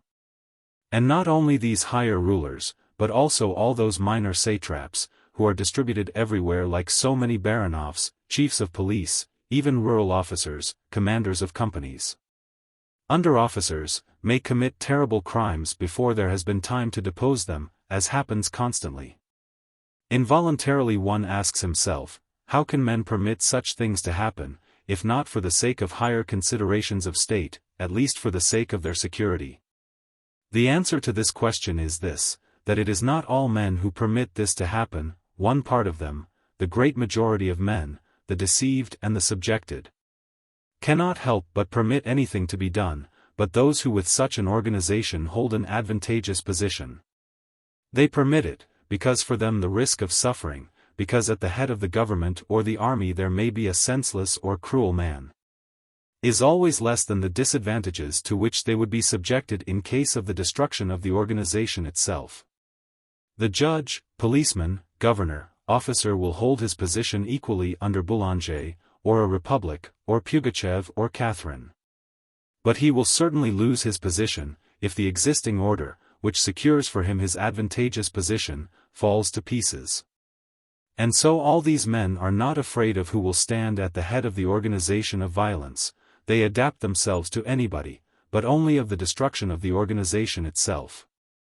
And so they always support it, often unconsciously. One often marvels why free men, who are not urged to it by anything, the so-called flower of society, enter the army, in Russia, in England, Germany, Austria, even France. And why they seek an opportunity for becoming murderers. Why do parents, moral men, send their children to institutions which prepare them for military matters? Why do mothers buy their children helmets, guns, swords as their favorite toys? The children of peasants never play soldier. Why do good men, and even women, who are in no way connected with military affairs, go into ecstasies over the exploits of a Skobelevsky and of others? And why do they take so much pains to praise them? Why do men, who are not urged to do so, who do not receive any salary for it, like the marshals of nobility in Russia, devote whole months of assiduous work to performing a physically hard and morally agonizing piece of business, the reception of recruits? Why do all the emperors and kings wear military costumes, attend maneuvers and parades, distribute rewards to soldiers, erect monuments to generals and conquerors? Why do free, wealthy men consider it an honor to perform lackeys' duties to crowned heads? Why do they humble themselves, and natter them, and pretend that they believe in the special grandeur of these persons? Why do men, who have long ago stopped believing in the medieval superstitions of the Church, and who are unable to believe in them, seriously and invariably pretend that they believe, thus maintaining the offensive and blasphemous religious institution? Why is the ignorance of the masses so zealously guarded, not only by the governments, but also by the free men from the higher classes? Why do they with such fury attack every attempt at destroying the religious superstitions, and every true enlightenment of the masses? Why do men, historians, novelists, poets, who can certainly receive nothing for their flattery, describe as heroes long-deceased emperors, kings, or generals. Why do men who call themselves learned devote their whole lives to the formation of theories, from which it follows that violence which is exerted by the power against the nation is not violence, but some especial right? One often marvels why, for what reason a lady of the world or an artist, who, it would seem, is interested neither in social, nor in military questions, condemns labor strikes and preaches war, and always definitely attacks one side and defends the other. But one marvels at this only so long as one does not know that this is all done so because all the men of the ruling classes feel instinctively what it is that maintains and what destroys the organization under which they can enjoy the privileges they are enjoying. The lady of the world has not even made the reflection that, if there are no capitalists, and no armies to defend them, her husband will have no money, and she will have no salon and no costumes. And the artist has not made the reflection as to this, that he needs the capitalists, who are protected by the armies, to buy his pictures. But the instinct, which in this case takes the place of reason, guides them unerringly. It is precisely the same instinct that with few exceptions guides all those men who support all those political, religious, economic establishments, which are advantageous to them. But can the men of the upper classes maintain this order of things, only because it is advantageous for them? These men cannot help but see that this order of things is in itself irrational, no longer corresponds to the degree of men's consciousness, not even to public opinion, and is full of dangers. The men of the ruling classes, the honest, good, clever men among them, cannot help but suffer from these internal contradictions, and cannot help but see the dangers with which this order threatens them. Is it possible the men of the lower classes, all the millions of these people, can with a calm conscience perform all these obviously bad acts, tortures, and murders, which they are compelled to perform, only because they are afraid of punishment? Indeed, that could not have been, and neither the men of the one class nor of the other could help but see the irrationality of their activity, if the peculiarity of the state structure did not conceal from them the whole unnaturalness and irrationality of the acts committed by them. This irrationality is concealed by the fact that in the commission of each of these acts there are so many instigators, accomplices, abettors, that not one of the men taking part in it feels himself to be morally responsible. Murderers compel all the persons who are present at a murder to strike the dead victim, so that the responsibility may be distributed among the largest possible number of men. The same thing, having assumed definite forms, has established itself in the structure of the state in the commission of all those crimes, without the constant commission of which no state organization is thinkable. The rulers of the state always try to draw as large a number of citizens as possible into the greatest possible participation in all the crimes committed by them and indispensable for them. Of late this has found a most lucid expression in the drafting of the citizens into the courts in the form of jurors, into the armies in the form of soldiers, and into the local government and into the legislative assembly in the form of electors and representatives. In the structure of the state, in which, as in a basket made of rods, all the ends are so concealed that it is not possible to find them, the responsibility for crimes committed is so concealed from men that they, in committing the most awful deeds, do not see their own responsibility in them. In olden times the tyrants were blamed for the commission of evil deeds, but in our time most awful crimes, unthinkable even in the time of a Nero, are committed, and there is no one to blame. Some men demanded, others decreed, others again confirmed, others proposed, others reported, others prescribed, others executed. Women, old men, innocent people, are killed, hanged, flogged to death, as lately happened in Russia in the Yuzovsky plant, and as happens everywhere in Europe and in America. In the struggle with anarchists and all kinds of violators of the existing order, hundreds, thousands of men will be shot to death, killed, and hanged, or, as is done in wars, millions of men will be killed or ruined, or, as is constantly done, the souls of men are ruined in solitary confinement, in the debauched condition of militarism, and no one is to blame. On the lowest stage of the social ladder, soldiers with guns, pistols, swords, torture and kill men, and with the same tortures and murders compel men to enter the army. And are fully convinced that the responsibility for these acts is taken from them by those authorities who prescribe these acts to them. On the highest stage, kings, presidents, ministers, chambers, prescribe these tortures and murders and the enlistment of soldiers, and are fully convinced that, since they are put into their places by God, or since the society which they rule over demands from them precisely what they prescribe, they cannot be blamed. In the middle between the two are the intermediate persons, who order the tortures and murders and the enlistment of soldiers. And they are fully convinced that their responsibility has been taken from them, partly by the commands from above, and partly because the same orders are demanded of them by all those who stand on the lower stages. The administrative and the executive powers, which lie at the two extremes of the structure of the state, meet like two ends that are united into a ring. And one conditions and maintains the other and all the intervening links.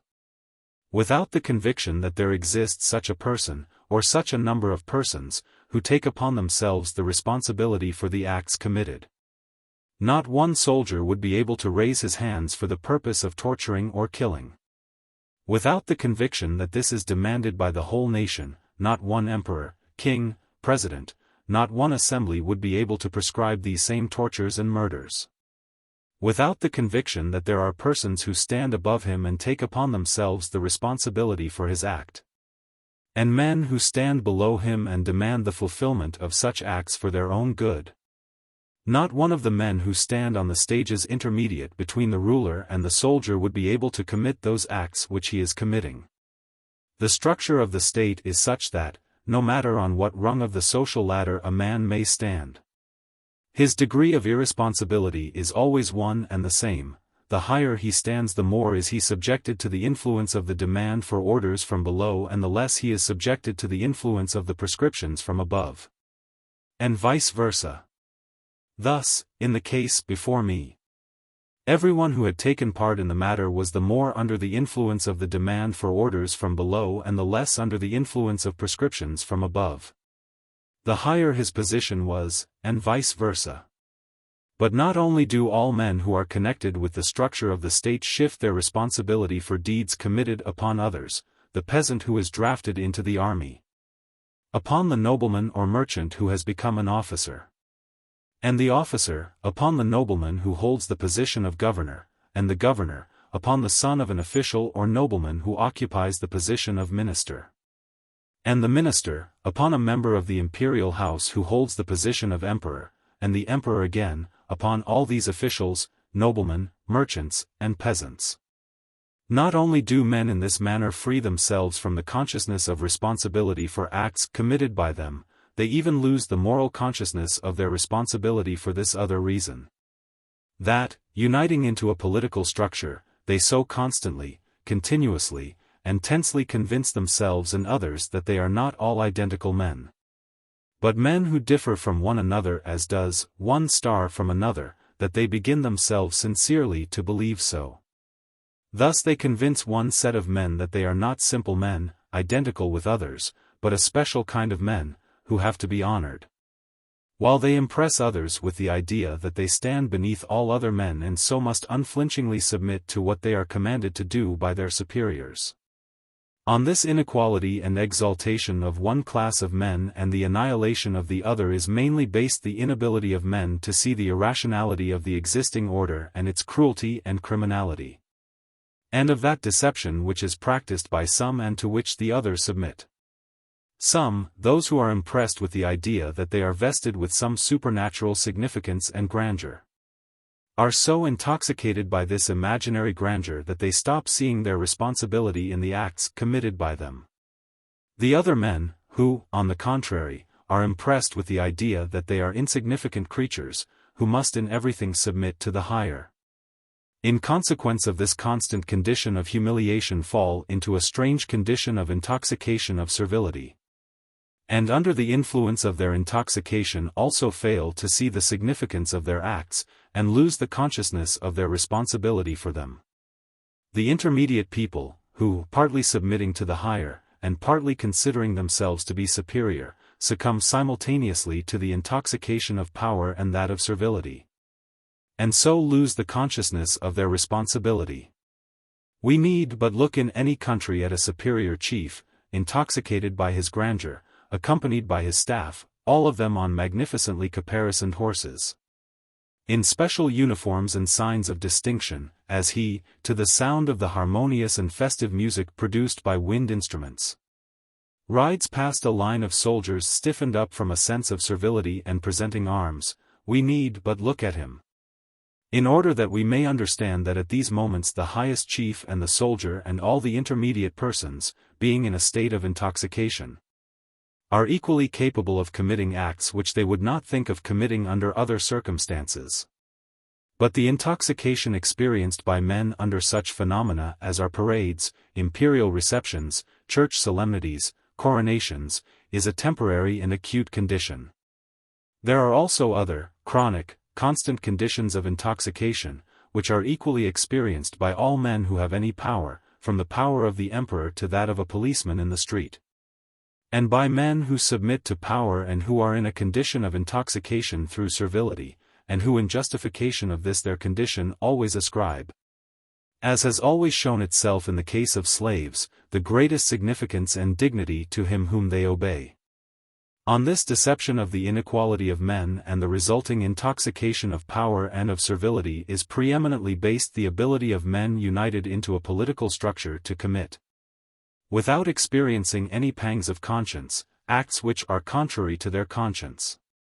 Under the influence of such an intoxication, both of power and of servility, men present themselves to themselves and to others, not as what they are in reality, men, but as especial conventional beings, noblemen, merchants, governors, judges, officers, kings, ministers, soldiers, who no longer are subject to common human obligations, but, above all else, and before all human, to nobiliary, commercial, gubernatorial, judicial, military, royal, ministerial obligations.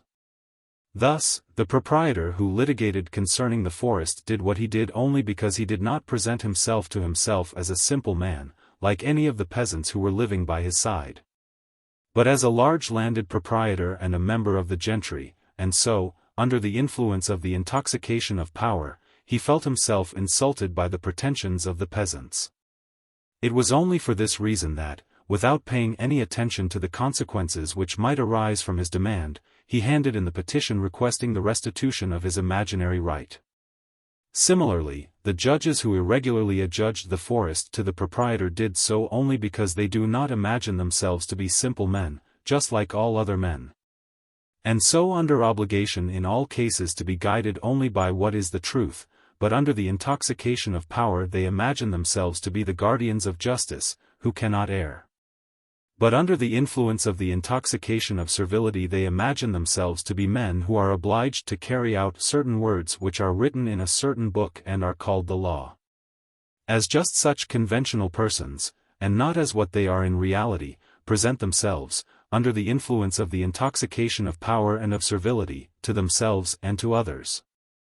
All the other participants in this matter, from the highest representatives of power, who sign their approval on documents, from the marshal, who drafts recruits at the levy of soldiers, and the priest, who deceives them, to the last soldier, who is now getting ready to shoot at his brothers.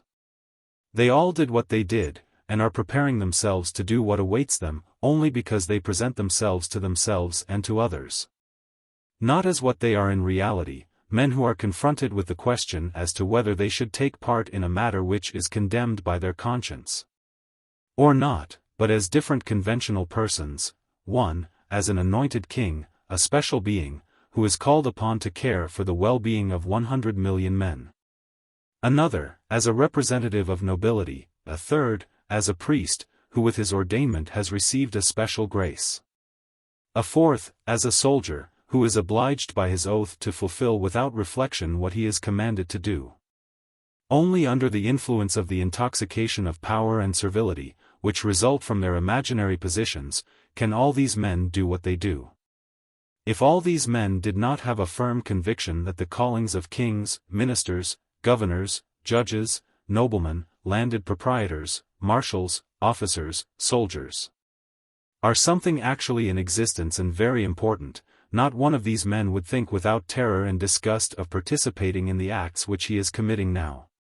The conventional positions, which were established hundreds of years ago, which have been recognized through the ages, and which are now recognized by all men about us, and which are designated by special names and particular attires, and which, besides, are maintained by means of every kind of magnificence and effects on the outer senses, are to such a degree instilled in people that they, forgetting the habitual conditions of life, common to all, begin to look upon themselves and upon all men only from this conventional point of view, and are guided by nothing but this conventional point of view in the valuation of other men's acts.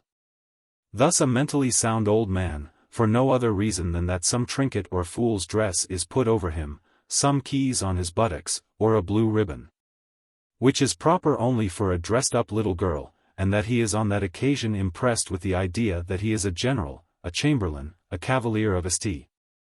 Andrews, or some such silliness, suddenly becomes self-confident, proud, and even happy. Or, on the contrary, because he loses or does not receive a desired trinket or name, becomes so sad and unhappy that he even grows sick. Or, what is even more startling, an otherwise mentally sound, free, and even well-to-do young man, for no other reason than that he calls himself, and others call him, an investigating magistrate or county council chief, seizes an unfortunate widow away from her minor children, and locks her up, or has her locked up in a prison, leaving her children without a mother, and all that because this unfortunate woman secretly trafficked in liquor and thus deprived the crown of 25 rubles of revenue. And he does not feel the least compunction about it. Or, what is even more startling, an otherwise intelligent and meek man, only because a brass plate or a uniform is put on him and he is told that he is a watchman or a customs soldier, begins to shoot with bullets at men, and neither he nor those who surround him consider him blameworthy for it, and would even blame him if he did not shoot.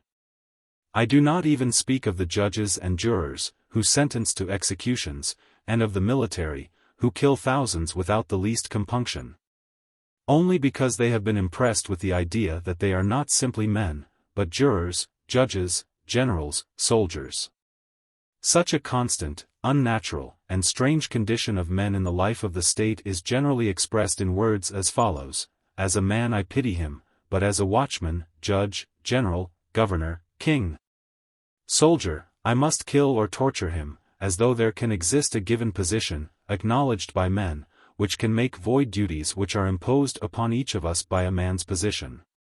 Thus, for example, in the present case, men are traveling to commit murder and tortures on hungry people, and they recognize that in the dispute between the peasants and the proprietor the peasants are in the right. All men in authority told me so, and know that the peasants are unfortunate, poor, and hungry. The proprietor is rich and does not inspire sympathy, and all these men nonetheless are on their way to kill the peasants, in order thus to secure 3,000 rubles to the proprietor. For no other reason than that these men at this moment do not consider themselves to be men, but a governor, a general of gendarmes, an officer, a soldier, and think that not the eternal demands of their consciences, but the accidental, temporary demands of their positions as officers and soldiers are binding on them. However strange this may seem, the only explanation for this remarkable phenomenon is this: that these men are in the same position as those hypnotized persons who are commanded to imagine and feel themselves in certain conventional positions, and to act like those beings whom they represent. Thus, for example, when a hypnotized person receives the suggestion that he is lame, he begins to limp, or that he is blind, he does not see, or that he is an animal, he begins to bite.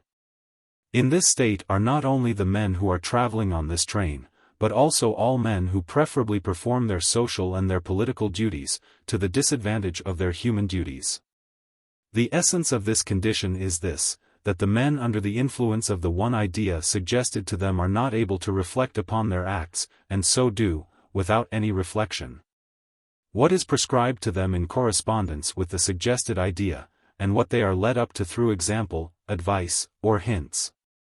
The difference between those who are hypnotized by artificial means and those who are under the influence of the political suggestion consists in this: that to the artificially hypnotized their imaginary condition is suggested at once, by one person, and for the briefest space of time, and so the suggestion presents itself to us in a glaring form, which sets us to wondering, while to the men who act under the political suggestion their imaginary position is suggested by degrees, slowly, imperceptibly, from childhood. At times not only in a certain number of years, but through whole generations, and, besides, is not suggested by one person, but by all those who surround them. But, I shall be told, in all societies the majority of men, all the children, all the women, who are absorbed in the labor of pregnancy, childbearing, and nursing. All the enormous masses of the working people, who are placed under the necessity of tense and assiduous physical labor, all the mentally weak by nature. All abnormal men with a weakened spiritual activity in consequence of nicotine, alcohol, and opium poisoning, or for some other reason, all these men are always in such a condition that, not being able to reason independently, they submit either to those men who stand on a higher stage of rational consciousness, or to family and political traditions, to what is called public opinion. And in this submission there is nothing unnatural or contradictory. And, indeed, there is nothing unnatural in it, and the ability of unthinking people to submit to the indications of men standing on a higher stage of consciousness is a constant property of men. That property in consequence of which men, submitting to the same rational principles, are able to live in societies, some, the minority, by consciously submitting to the same rational principles, on account of their agreement with the demands of their reason. The others, the majority, by submitting unconsciously to the same principles, only because these demands have become the public opinion. Such a subjection of the unthinking to public opinion presents nothing unnatural so long as the public opinion is not split up. But there are times when the higher truth, as compared with the former degree of the consciousness of the truth, which at first is revealed to a few men, in passing by degrees from one set to another, embraces such a large number of men that the former public opinion, which is based on a lower stage of consciousness, begins to waver. And the new is ready to establish itself, but is not yet established. There are times, resembling spring, when the old public opinion has not yet been destroyed and the new is not yet established. And when men begin to criticize their own acts and those of others on the basis of the new consciousness, and yet in life, from inertia, from tradition, continue to submit to principles which only in former times formed the higher degree of rational consciousness, but which now are already in an obvious contradiction to it. And then the men, feeling, on the one hand, the necessity of submitting to the new public opinion, and not daring, on the other, to depart from the former, find themselves in an unnatural, wavering state. It is in such a condition that, in relation to the Christian truths, are not only the men on this train, but also the majority of the men of our time. In the same condition are equally the men of the higher classes, who enjoy exclusive, advantageous positions, and the men of the lower classes, who without opposition obey what they are commanded to obey.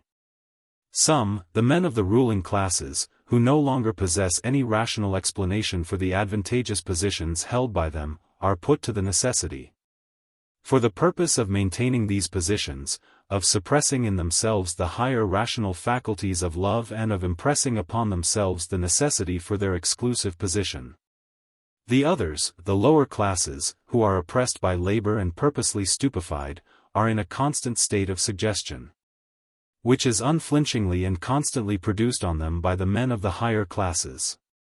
Only thus can be explained those remarkable phenomena with which our life is filled, and as a striking example of which there presented themselves to me my good, peaceful acquaintances, whom I met on September 9th, and who with peace of mind were traveling to commit a most beastly, senseless, and base crime.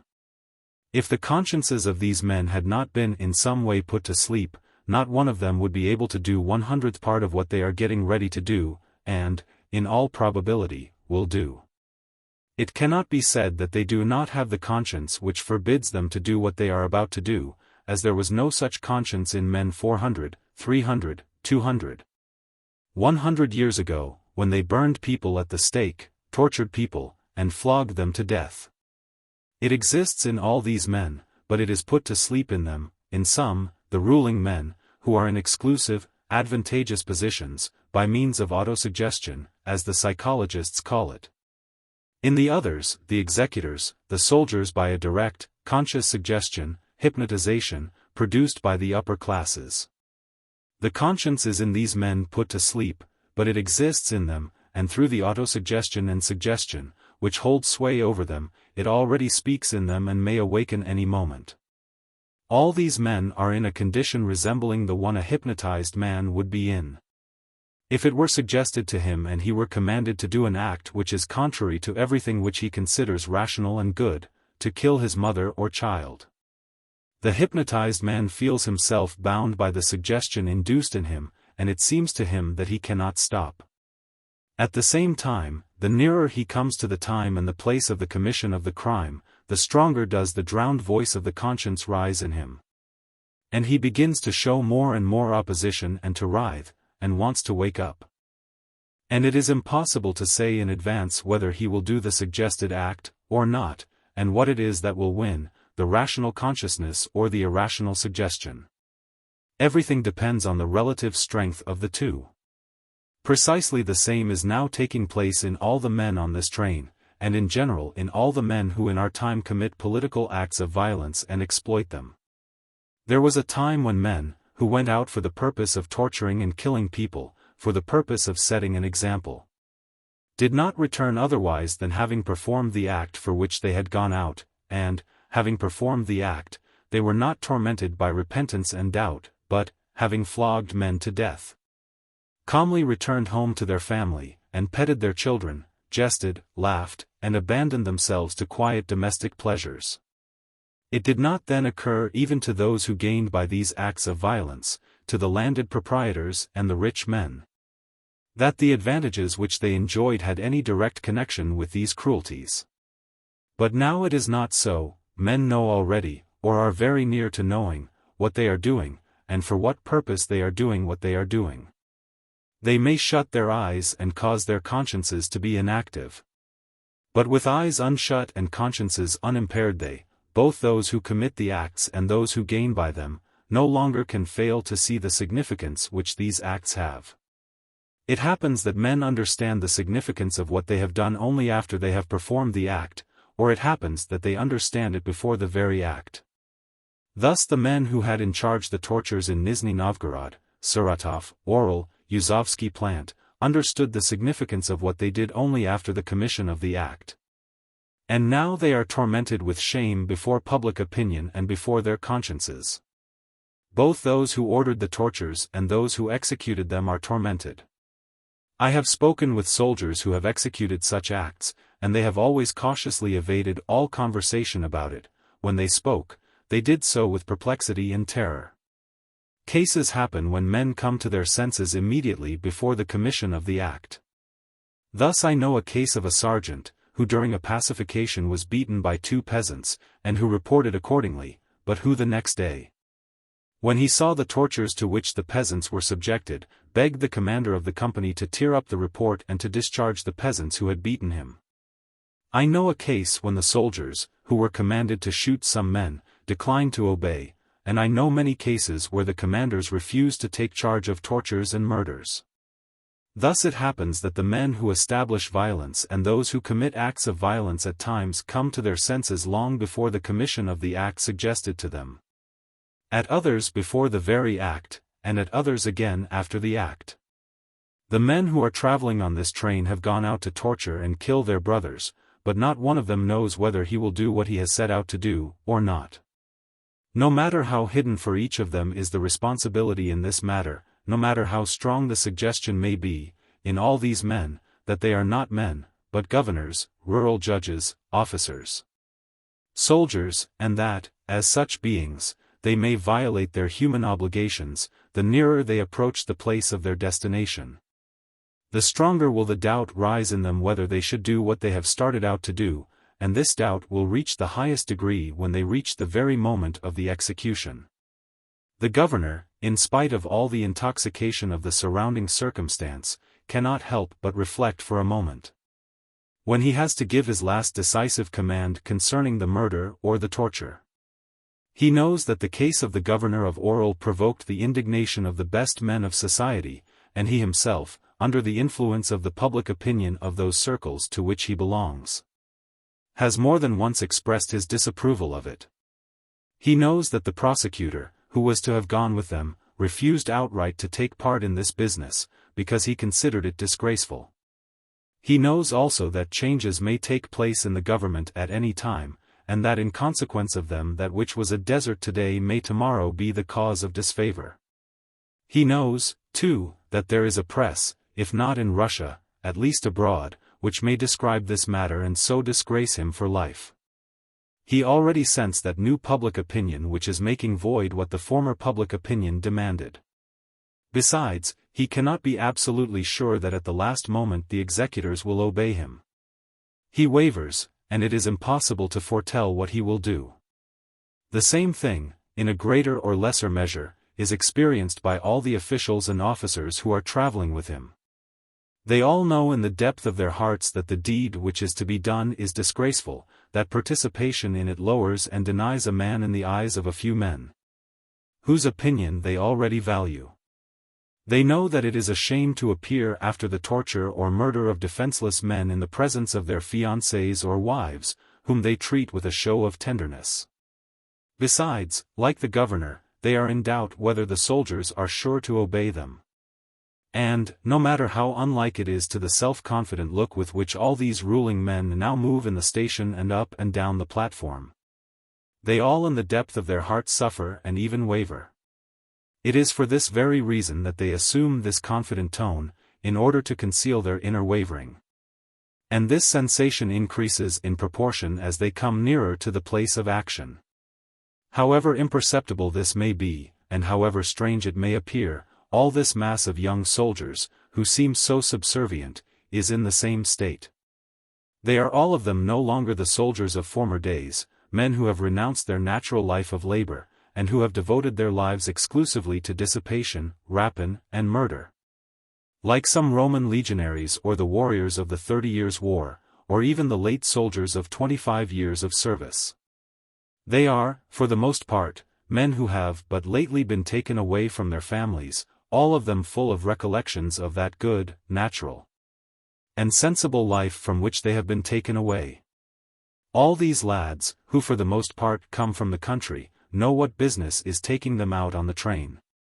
They know that the proprietors always offend their brothers, the peasants, and that therefore the same thing is taking place here. Besides, the greater half of these men know how to read books, and not all books are those in which the business of war is lauded, there are also those in which its immorality is pointed out. Amidst them frequently serve free-thinking companions, volunteer soldiers, and just such liberal young officers. And into their midst has been thrown the seed of doubt as to the unconditional legality and valor of their activity. It is true, all of them have passed through that terrible, artificial drill, worked out by ages, which kills all independence in a man. And they are so accustomed to mechanical obedience that at the words of command, fire by company, fire, and so forth, their guns rise mechanically and the habitual motions take place.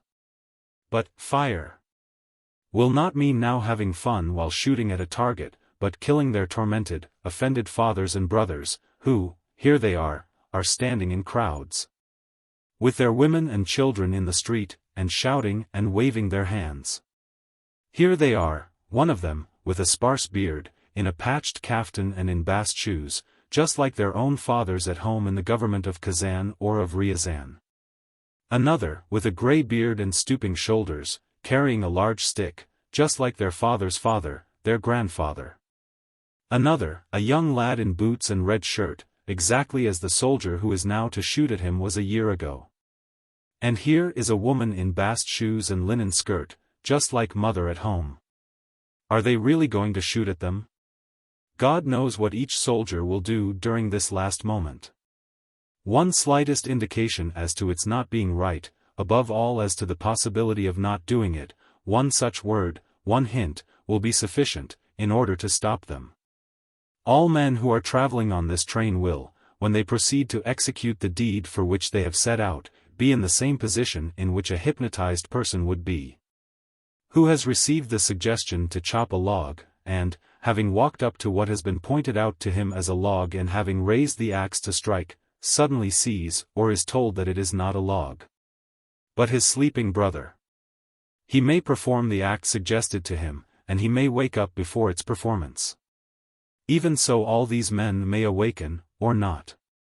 If they do not, as terrible a deed as the one in oral will be done, and in other men the autosuggestion and the suggestion under which they act will be increased. If they awaken, such a deed will not only not be performed, but many others, upon finding out the turn which the affair has taken, will be freed from that suggestion in which they are. Or at least will approach such a liberation. But if not all men traveling on this train shall awaken and refrain from doing the deed which has been begun. If only a few of them shall do so and shall boldly express to other men the criminality of this affair, these few men even may have the effect of awakening all the other men from the suggestion under which they are, and the proposed evil deed will not take place.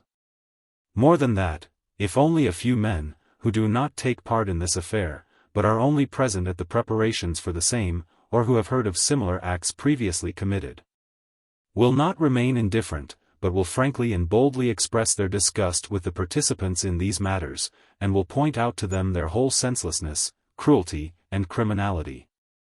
Even that will not pass unnoticed. Even so it was in the present case. A few persons, participants and non-participants in this affair, who were free from suggestion, needed but at the time when they were getting ready for this affair boldly to express their indignation with tortures administered in other places, and their disgust and contempt for those men who took part in them. In the present Tula affair a few persons needed but to express their unwillingness to take part in it. The lady passenger and a few other persons at the station needed but in the presence of those who were traveling on the train to express their indignation at the act which was about to be committed. One of the regimental commanders, a part of whose troops were demanded for the pacification, needed but to express his opinion that the military cannot be executioners, and thanks to these and certain other, seemingly unimportant, private influences exerted against people under suggestion, the affair would take a different turn, and the troops, upon arriving on the spot, would not commit any tortures, but would cut down the forest and give it to the proprietor. If there should not be in certain men any clear consciousness as to their doing wrong, and if there should be, in consequence of this, no mutual influence of men in this sense, there would take place the same as in oral. But if this consciousness should be even stronger, and so the amount of the interactions even greater than what it was, it is very likely that the governor and his troops would not even dare to cut down the forest, in order to give it to the proprietor. If this consciousness had been even stronger and the amount of interactions greater, it is very likely the governor would not even have dared to travel to the place of action. If the consciousness had been stronger still and the amount of interactions even greater, it is very likely that the minister would not have made up his mind to prescribe, and the emperor to confirm such a decree. Everything, consequently, depends on the force with which the Christian truth is cognized by every individual man.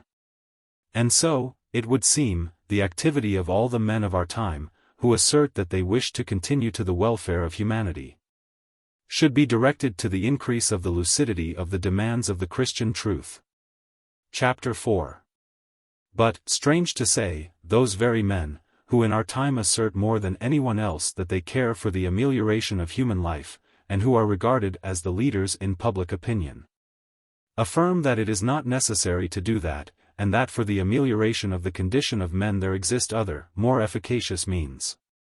These men assert that the amelioration of human life does not take place in consequence of the internal efforts of the consciousness of individual men and the elucidation and profession of the truth, but in consequence of the gradual change of the common external conditions of life, and that the profession by every individual man of the truth which is not in conformity with the existing order is not only useless, but even harmful, because on the part of the power it provokes oppressions, which keep these individuals from continuing their useful activity in the service of society. According to this doctrine, all the changes in human life take place under the same laws under which they take place in the life of the animals. Thus, according to this doctrine, all the founders of religions, such as Moses and the prophets, Confucius, Lao Tse, Buddha, Christ, and others preached their teachings. And their followers accepted them, not because they loved truth, elucidated it to themselves, and professed it, but because the political, social, and, above all, economic conditions of the nations among whom these teachings appeared and were disseminated were favorable for their manifestation and diffusion. And so the chief activity of a man wishing to serve society and ameliorate the condition of humanity must according to this doctrine be directed not to the elucidation of the truth and its profession, but to the amelioration of the external political, social, and, above all else, economic conditions. Now the change of these political, social, and economic conditions is accomplished partly by means of serving the government and of introducing into it liberal and progressive principles, partly by contributing to the development of industry and the dissemination of socialistic ideas, and chiefly by the diffusion of scientific education.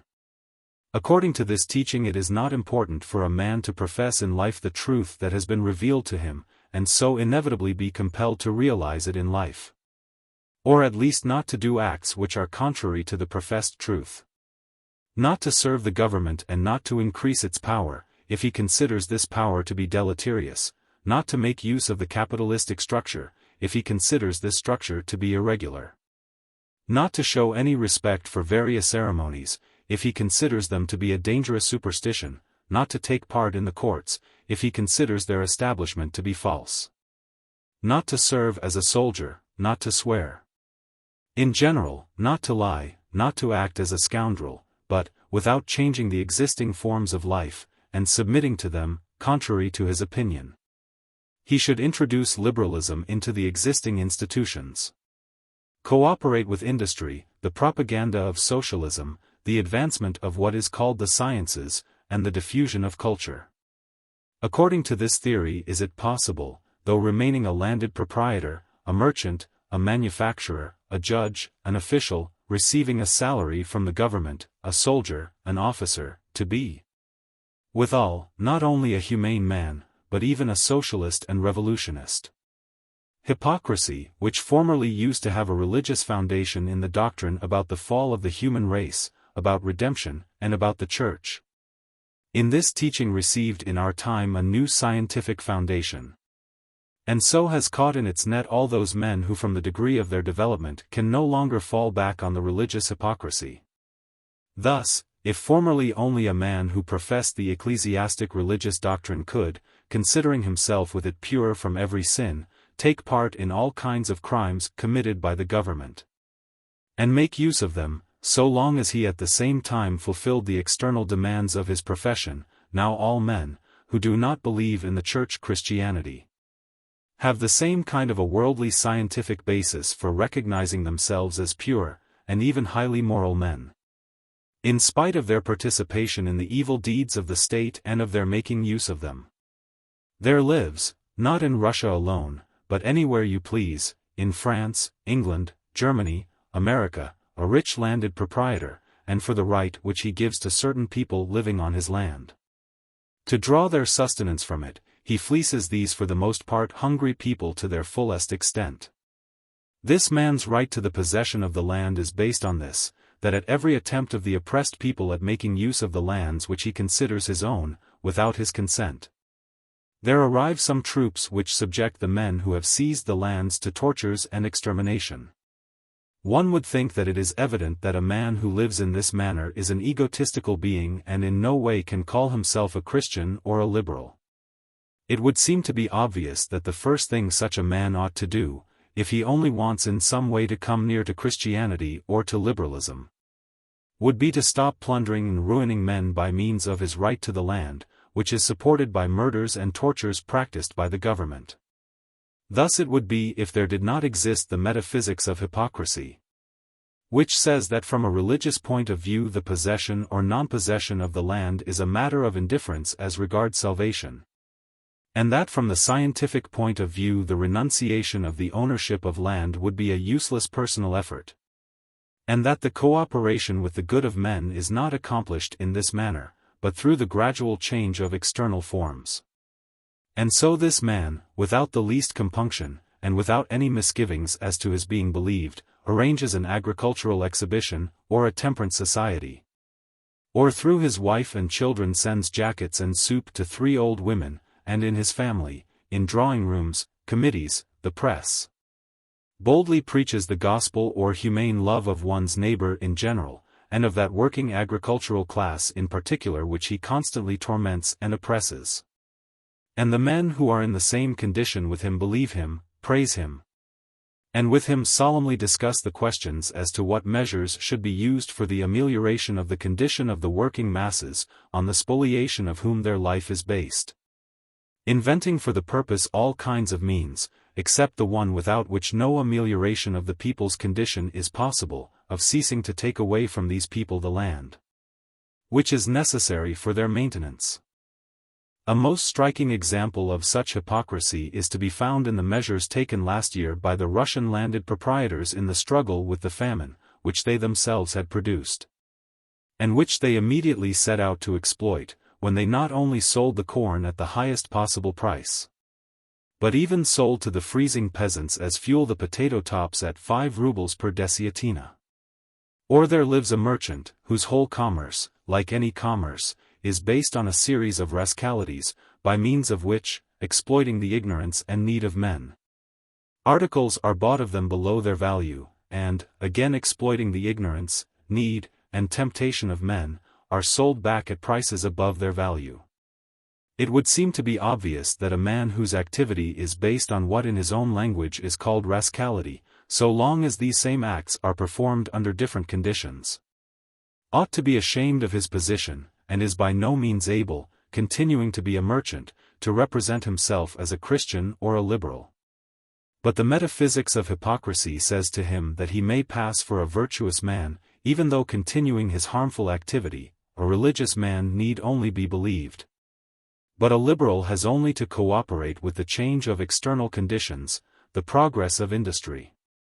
And so this merchant, who frequently, in addition, performs a whole series of direct rascalities, by selling bad wares for good ones, cheating in weights and measures, or trading exclusively in articles which are pernicious to the people's health, such as wine or opium, boldly considers himself, and is considered by others, so long as he in business does not directly cheat his fellows in deception, that is, his fellow merchants, to be a model of honesty and conscientiousness.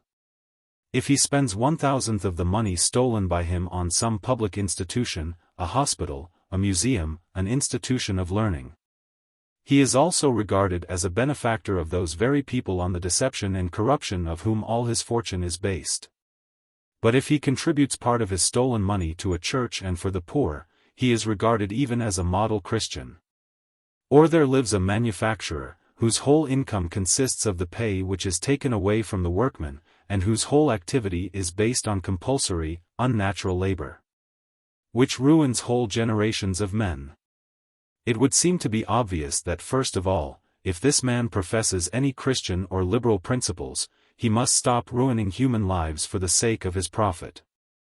But according to the existing theory, he is contributing to industry, and he must not, it would even be injurious to men and to society, stop his activity.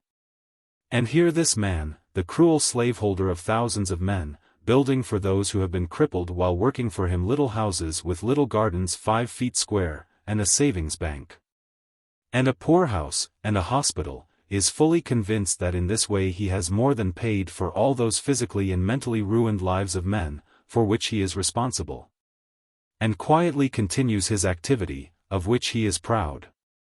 Or there lives a head of a department or some civil, clerical, military servant of the state, who serves for the purpose of satisfying his ambition or love of power, or, what is most common, for the purpose of receiving a salary, which is collected from the masses that are emaciated and exhausted with labor. Taxes, no matter from whom they come, always originate in labor, that is, in the laboring people, and if he, which is extremely rare, does not directly steal the government's money in some unusual manner. He considers himself and is considered by others like him to be a most useful and virtuous member of society. There lives some judge, prosecutor, head of a department, and he knows that as the result of his sentence or decree hundreds and thousands of unfortunate people, torn away from their families, are lingering in solitary confinement, at hard labor, going mad and killing themselves with shards of glass, or starving to death. He knows that these thousands of people have thousands of mothers, wives, children, who are suffering from the separation, are deprived of the possibility of meeting them, are disgraced, vainly implore forgiveness or even alleviation of the fates of their fathers, sons, husbands, brothers, and the judge or head of a department is so hardened in his hypocrisy that he himself and his like and their wives and relatives are firmly convinced that he can with all this be a very good and sensitive man. According to the metaphysics of hypocrisy, it turns out that he is doing useful public work. And this man, having ruined hundreds, thousands of men, who curse him, and who are in despair, thanks to his activity, believing in the good and in God, with a beaming, benevolent smile on his smooth face, goes to Mass, hears the gospel, makes liberal speeches, pets his children, preaches to them morality, and feels meek of spirit in the presence of imaginary sufferings. All these men and those who live on them, their wives, teachers, children, cooks, actors, jockeys, and so forth, live by the blood which in one way or another, by one class of leeches or by another, is sucked out of the working people. Thus they live, devouring each day for their pleasures hundreds and thousands of workdays of the exhausted laborers, who are driven to work by the threat of being killed. They see the privations and sufferings of these laborers, of their children, old men, women, sick people. They know of the penalties to which the violators of this established spoliation are subjected, and they not only do not diminish their luxury, do not conceal it, but impudently display before these oppressed laborers, who for the most part hate them, as though on purpose to provoke them, their parks, castles, theatres, chases, races, and at the same time assure themselves and one another that they are all very much concerned about the good of the masses, whom they never stop treading underfoot. And on Sundays they dress themselves in costly attire and drive in expensive carriages into houses especially built for the purpose of making fun of Christianity. And there listen to men especially trained in this lie, who in every manner possible, in vestments and without vestments, in white neckties, preach to one another the love of men, which they all deny with their whole lives. And, while doing all this, these men so enter into their parts that they seriously believe that they actually are what they pretend to be. The universal hypocrisy, which has entered into the flesh and blood of all the classes of our time, has reached such limits that nothing of this kind ever fills anyone with indignation. Hypocrisy with good reason means the same as acting, and anybody can pretend, act a part. Nobody is amazed at such phenomena as that the successors of Christ bless the murderers who are lined up and hold the guns which are loaded for their brothers. That the priests, the pastors of all kinds of Christian confessions, always, as inevitably as the executioners, take part in executions, with their presence recognizing the murder as compatible with Christianity. At an electrocution in America, a preacher was present. Lately there was an international prison exhibition in St. Petersburg, where implements of torture were exhibited, such as manacles, models of solitary cells, that is, worse implements of torture than knouts and rods. And sensitive gentlemen and ladies went to look at all this, and they enjoyed the sight. Nor is anyone surprised at the way the liberal science proves, by the side of the assumption of equality, fraternity, liberty, the necessity of an army, of executions, custom houses, the censorship, the regulation of prostitution, the expulsion of cheap labor, and the prohibition of immigration, and the necessity and justice of colonization, which is based on the poisoning, plundering, and destruction of whole tribes of men who are called savage, and so forth. People talk of what will happen when all men shall profess what is called Christianity, that is, various mutually hostile professions, when all shall be well fed and well clothed, when all shall be united with one another from one end of the world to the other by means of telegraphs and telephones, and shall communicate with one another by means of balloons.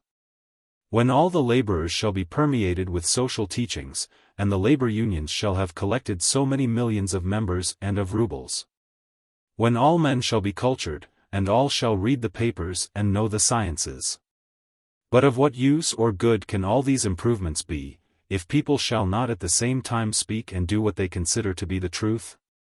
The calamities of men are certainly due to their disunion, and the disunion is due to this, that men do not follow the truth, which is one, but the lies, of which there are many.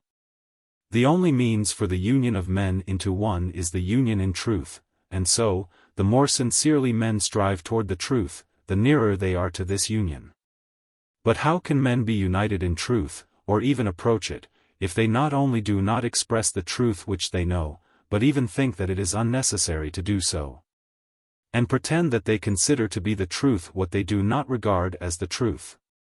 And so no amelioration of the condition of men is possible, so long as men will pretend, that is, conceal the truth from themselves, so long as they do not recognize that their union, and so their good, is possible only in the truth, and so will not place the recognition and profession of the truth, the one which has been revealed to them, higher than anything else. Let all those external improvements, of which religious and scientific men may dream, be accomplished. Let all men accept Christianity, and let all those ameliorations, which all kinds of Bellamys and Richets wish for, take place. With every imaginable addition and correction, but let with all that the same hypocrisy remain as before. Let men not profess the truth which they know, but continue to pretend that they believe in what they really do not believe, and respect what they really do not respect.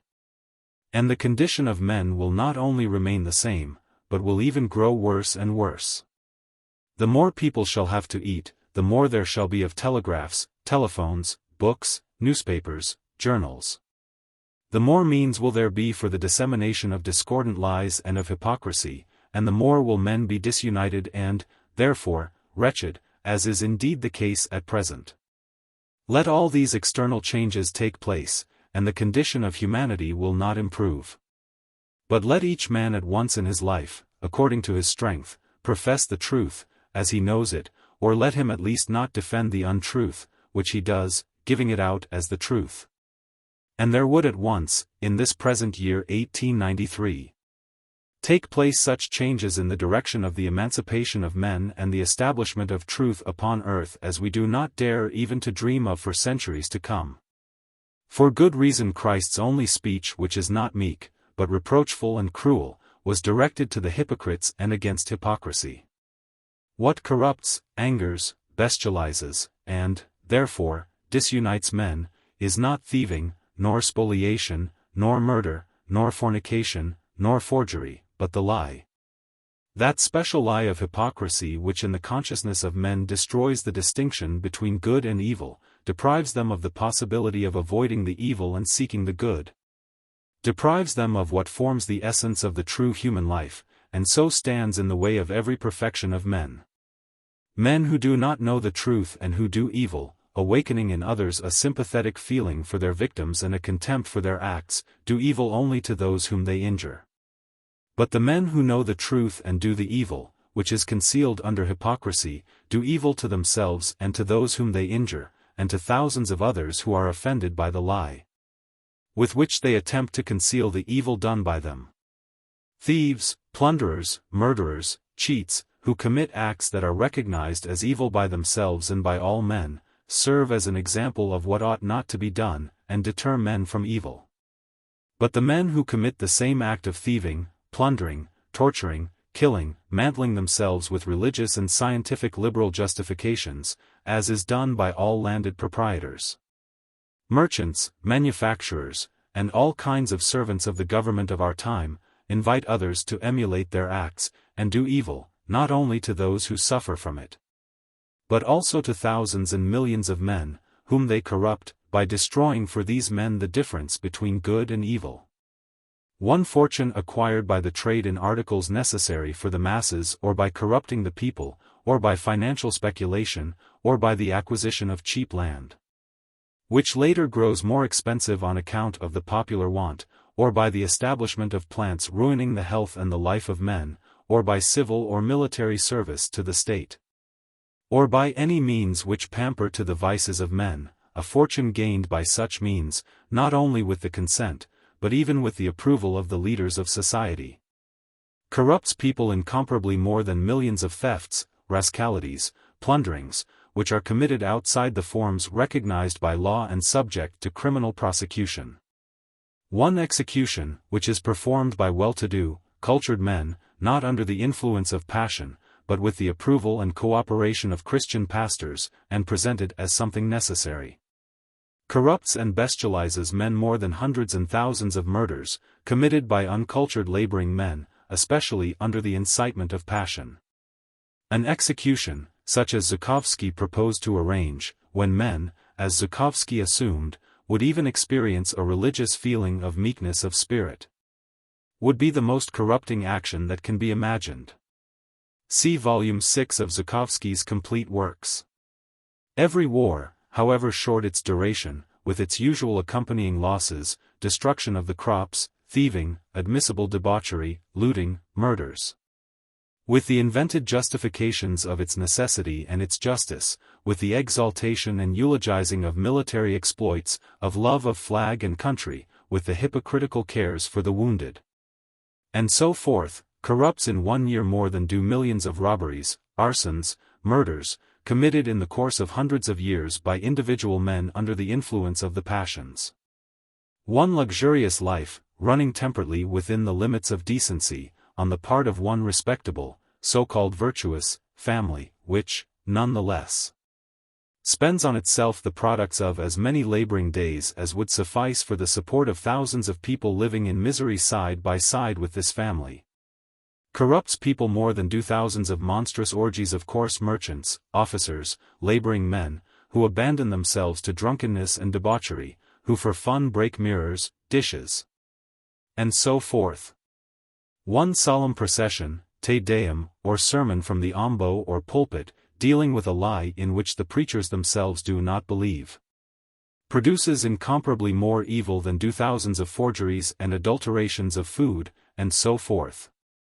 We talk of the hypocrisy of the Pharisees.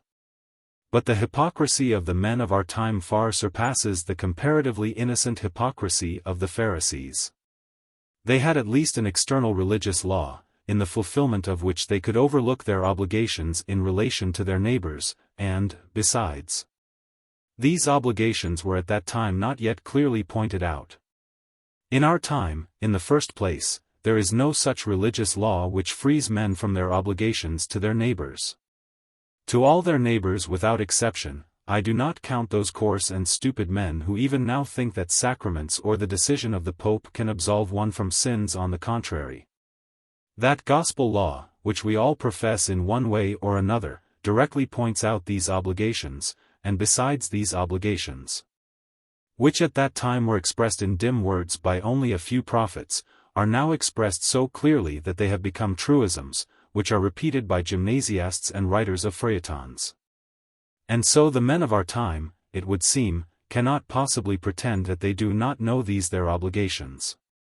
The men of our time, who exploit the order of things which is supported by violence, and who at the same time assert that they are very fond of their neighbors, and entirely fail to observe that they are with their whole lives doing evil to these their neighbors, are like a man who has incessantly robbed people, and who, being finally caught with his knife raised over his victim, who is calling for aid in a desperate voice, should assert that he did not know that what he was doing was unpleasant for him whom he was robbing and getting ready to kill. Just as this robber and murderer cannot deny what is obvious to all men, so, it would seem, it is impossible for the men of our time, who live at the expense of the sufferings of oppressed men, to assure themselves and others that they wish for the good of those men whom they rob incessantly, and that they did not know in what manner they acquire what they use as their own. It is impossible for us to believe that we do not know of those 100,000 men in Russia alone, who are always locked up in prisons and at hard labor, for the purpose of securing our property and our peace. And that we do not know of those courts, in which we ourselves take part, and which in consequence of our petition sentence the men who assault our property or endanger our security to imprisonment, deportation, and hard labor, where the men, who are in no way worse than those who sentence them, perish and are corrupted. That we do not know that everything we have only because it is acquired and secured for us by means of murders and tortures. We cannot pretend that we do not see the policeman who walks in front of the windows with a loaded revolver, defending us, while we eat our savory dinner or view a new performance. Or those soldiers who will immediately go with their guns and loaded cartridges to where our property will be violated. We certainly know that if we shall finish eating our dinner, or seeing the latest drama, or having our fun at a ball, at the Christmas tree, at the skating, at the races, or at the chase, we do so only thanks to the bullet in the policeman's revolver and in the soldier's gun, which will at once bore a hole through the hungry stomach of the dispossessed man who, with watering mouth, is staying around the corner and watching our amusements, and is prepared to violate them the moment the policeman with the revolver shall go away, or as soon as there shall be no soldier in the barracks ready to appear at our first call. And so, just as a man caught in broad daylight in a robbery can in no way assure all men that he did not raise his hand over the man about to be robbed by him, in order to take his purse from him, and did not threaten to cut his throat, so we, it would seem, cannot assure ourselves and others that the soldiers and policemen with the revolvers are all about us, not in order to protect us, but to defend us against external enemies, for the sake of order, for ornament, amusement, and parades. And that we did not know that men do not like to starve, having no right to make a living off the land on which they live, do not like to work underground, in the water, in hellish heat, from 10 to 14 hours a day, and in the night, in all kinds of factories and plants, for the purpose of manufacturing articles for our enjoyment. It would seem to be impossible to deny that which is so obvious. And yet it is precisely what is being done. Though there are among the rich some honest people, fortunately I meet more and more of them, especially among the young and among women, who, at the mention of how and with what their pleasures are bought, do not try to conceal the truth, and grasp their heads and say, "Oh, do not speak of it. If it is so, it is impossible to go on living." Though there are such sincere people, who, unable to free themselves from their sin, nonetheless see it, the vast majority of the men of our time have so entered into their role of hypocrisy, that they boldly deny what is so startlingly obvious to every seeing person. All this is unjust, they say. Nobody compels the people to work for the proprietors and in factories. This is a question of free agreement. Large possessions and capital are indispensable, because they organize labor and give work to the laboring classes. And the work in the factories and plants is not at all as terrible as you imagine it to be.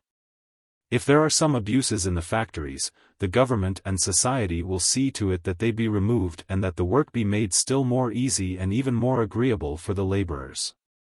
The working people are used to physical labor, and so far are not good for anything else. The poverty of the masses is not at all due to the ownership of land, nor to the oppression of capital, but to other causes. It is due to the ignorance, the coarseness, the drunkenness of the masses.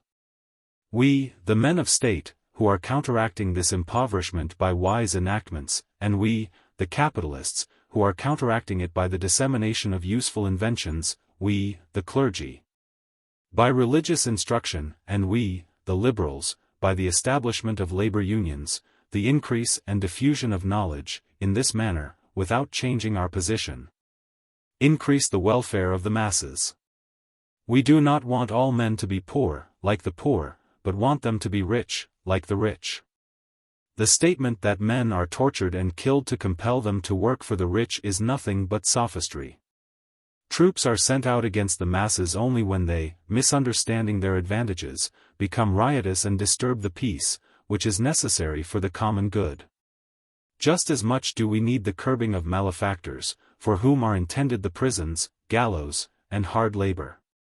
We should ourselves like to do away with them, and we are working in this direction. The hypocrisy of our time, which is supported from two sides, by the quasi-religion and the quasi-science, has reached such a point that, if we did not live in the midst of it, We should not be able to believe that men could reach such a degree of self-deception. The people have in our time reached the remarkable state when their hearts are so hardened that they look and do not see, that they listen and do not hear or understand. Men have long been living a life which is contrary to their consciousness. If it were not for hypocrisy, they would not be able to live this life.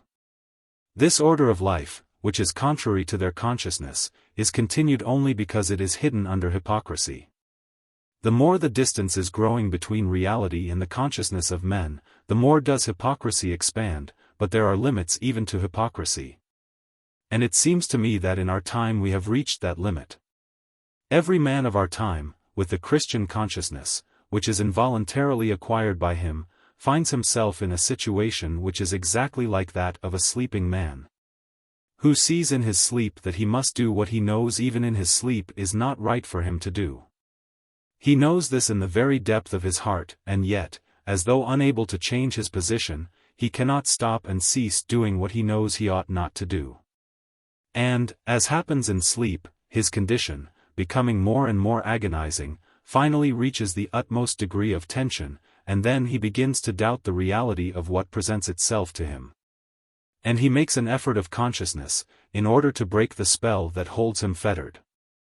In the same condition is the average man of our Christian world.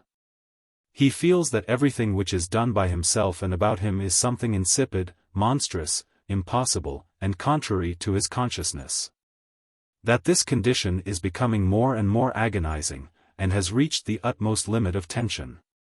It cannot be that the men of our time, with our Christian consciousness of the dignity of man, the equality of men, which has permeated our flesh and blood, with our need for a peaceful intercourse and union among the nations, should actually be living in such a way that every joy of ours, every comfort, should be paid for by the sufferings, the lives of our brothers, and that we, besides, should every moment be within a hair's breadth of throwing ourselves, like wild beasts, upon one another, nation upon nation, mercilessly destroying labor and life, for no other reason than that some deluded diplomat or ruler has said or written something stupid to another deluded diplomat or ruler like himself. It cannot be. And yet every man of our time sees that it is precisely what is being done, and that the same thing awaits him. The state of affairs is getting more and more agonizing. As the man in his sleep does not believe that what presents itself to him as reality is actually real, and wants to awaken to the other, the actual reality, so also the average man of our time cannot in the depth of his heart believe that the terrible state in which he is, and which is getting worse and worse, is the reality. And he wants to awaken to the actual reality, the reality of the consciousness which already abides in him. And as the man asleep needs but make an effort of his consciousness and ask himself whether it is not a dream, in order that what to him appeared as such a hopeless state may be at once destroyed, and he may awaken to a calm and joyous reality, even so the modern man needs only make an effort of his consciousness, needs only doubt in the reality of what his own and the surrounding hypocrisy presents to him, and ask himself whether it is not all a deception, in order that he may immediately feel himself at once passing over, like the awakened man, from the imaginary, terrible world to the real, to the calm and joyous reality. This man need not perform any acts or exploits, but has only to make an internal effort of consciousness. Chapter 5. Cannot man make this effort? According to the existing theory, indispensable for hypocrisy, man is not free and cannot change his life. Man cannot change his life, because he is not free. He is not free, because all of his acts are conditioned by previous causes. No matter what a man may do, there always exist these or those causes, from which the man has committed these or those acts, and so man cannot be free in himself change his life. Say the defenders of the metaphysics of hypocrisy. They would be absolutely right, if man were an unconscious being, immovable in relation to truth. That is, if, having once come to know the truth, he always remained on the selfsame stage of his cognition. But man is a conscious being, recognizing a higher and still higher degree of the truth, and so, if a man is not free in the commission of this or that act, Because for every act there exists a cause, the very causes of these acts, which for conscious man consist in his recognizing this or that truth as an adequate cause for his action, are within man's power. Thus man, who is not free in the commission of these or those acts, is free as regards the basis for his acts, something as the engineer of a locomotive. Who is not free as regards the change of an accomplished or actual motion of the locomotive, is none the less free in determining beforehand its future motions. No matter what a conscious man may do, he acts in this way or that, and not otherwise, only because he either now recognizes that the truth is that he ought to act as he does, or because he formerly recognized it, and now from inertia, from habit, acts in a manner which now he recognizes to be false. In either case the cause of his act was not a given phenomenon, but the recognition of a given condition as the truth and, consequently, the recognition of this or that phenomenon as an adequate cause of his act. Whether a man eats or abstains from food, whether he works or rests, runs from danger or is subject to it, if he is a conscious man, he acts as he does only because he now considers this to be proper and rational. He considers the truth to consist in his acting this way, and not otherwise. Or he has considered it so for a long time. The recognition of a certain truth or the non-recognition of it does not depend on external causes, but on some others, which are in man himself. Thus with all the external, apparently advantageous conditions for the recognition of truth, one man at times does not recognize it, and, on the contrary, another, under all the most unfavorable conditions, without any apparent cause, does recognize it. As it says in the Gospel, "No man can come to me, except the Father draw him," John 6 verse 44, that is, the recognition of the truth, which forms the cause of all the phenomena of human life, does not depend on external phenomena, but on some internal qualities of man, which are not subject to his observation. And so a man, who is not free in his acts, always feels himself free in what serves as the cause of his actions, in the recognition or non-recognition of the truth, and feels himself free, not only independently of external conditions taking place outside him, but even of his own acts. Thus a man, having under the influence of passion committed an act which is contrary to the cognized truth, none the less remains free in its recognition or non-recognition, that is, he can, without recognizing the truth, regard his act as necessary and justify himself in its commission, and can, by recognizing the truth, consider his act bad and condemn it in himself. Thus a gambler or a drunkard, who has not withstood temptation and has succumbed to his passion, remains none the less free to recognize his gambling or his intoxication either as an evil or as an indifferent amusement. In the first case, he, though not at once, frees himself from his passion, the more, as he the more sincerely recognizes the truth. In the second, he strengthens his passion and deprives himself of every possibility of liberation. Even so a man, who could not stand the heat and ran out of a burning house without having saved his companion, remains free, by recognizing the truth that a man must serve the lives of others at the risk of his own life, to consider his act bad, and so to condemn himself for it. Or, by not recognizing this truth, to consider his act natural, and necessary, and to justify himself in it. In the first case, in recognizing the truth, he, in spite of his departure from it, prepares for himself a whole series of self-sacrificing acts, which inevitably must result from such a recognition. In the second case, he prepares a whole series of egotistical acts, which are opposed to the first. Not that a man is always free to recognize every truth, or not.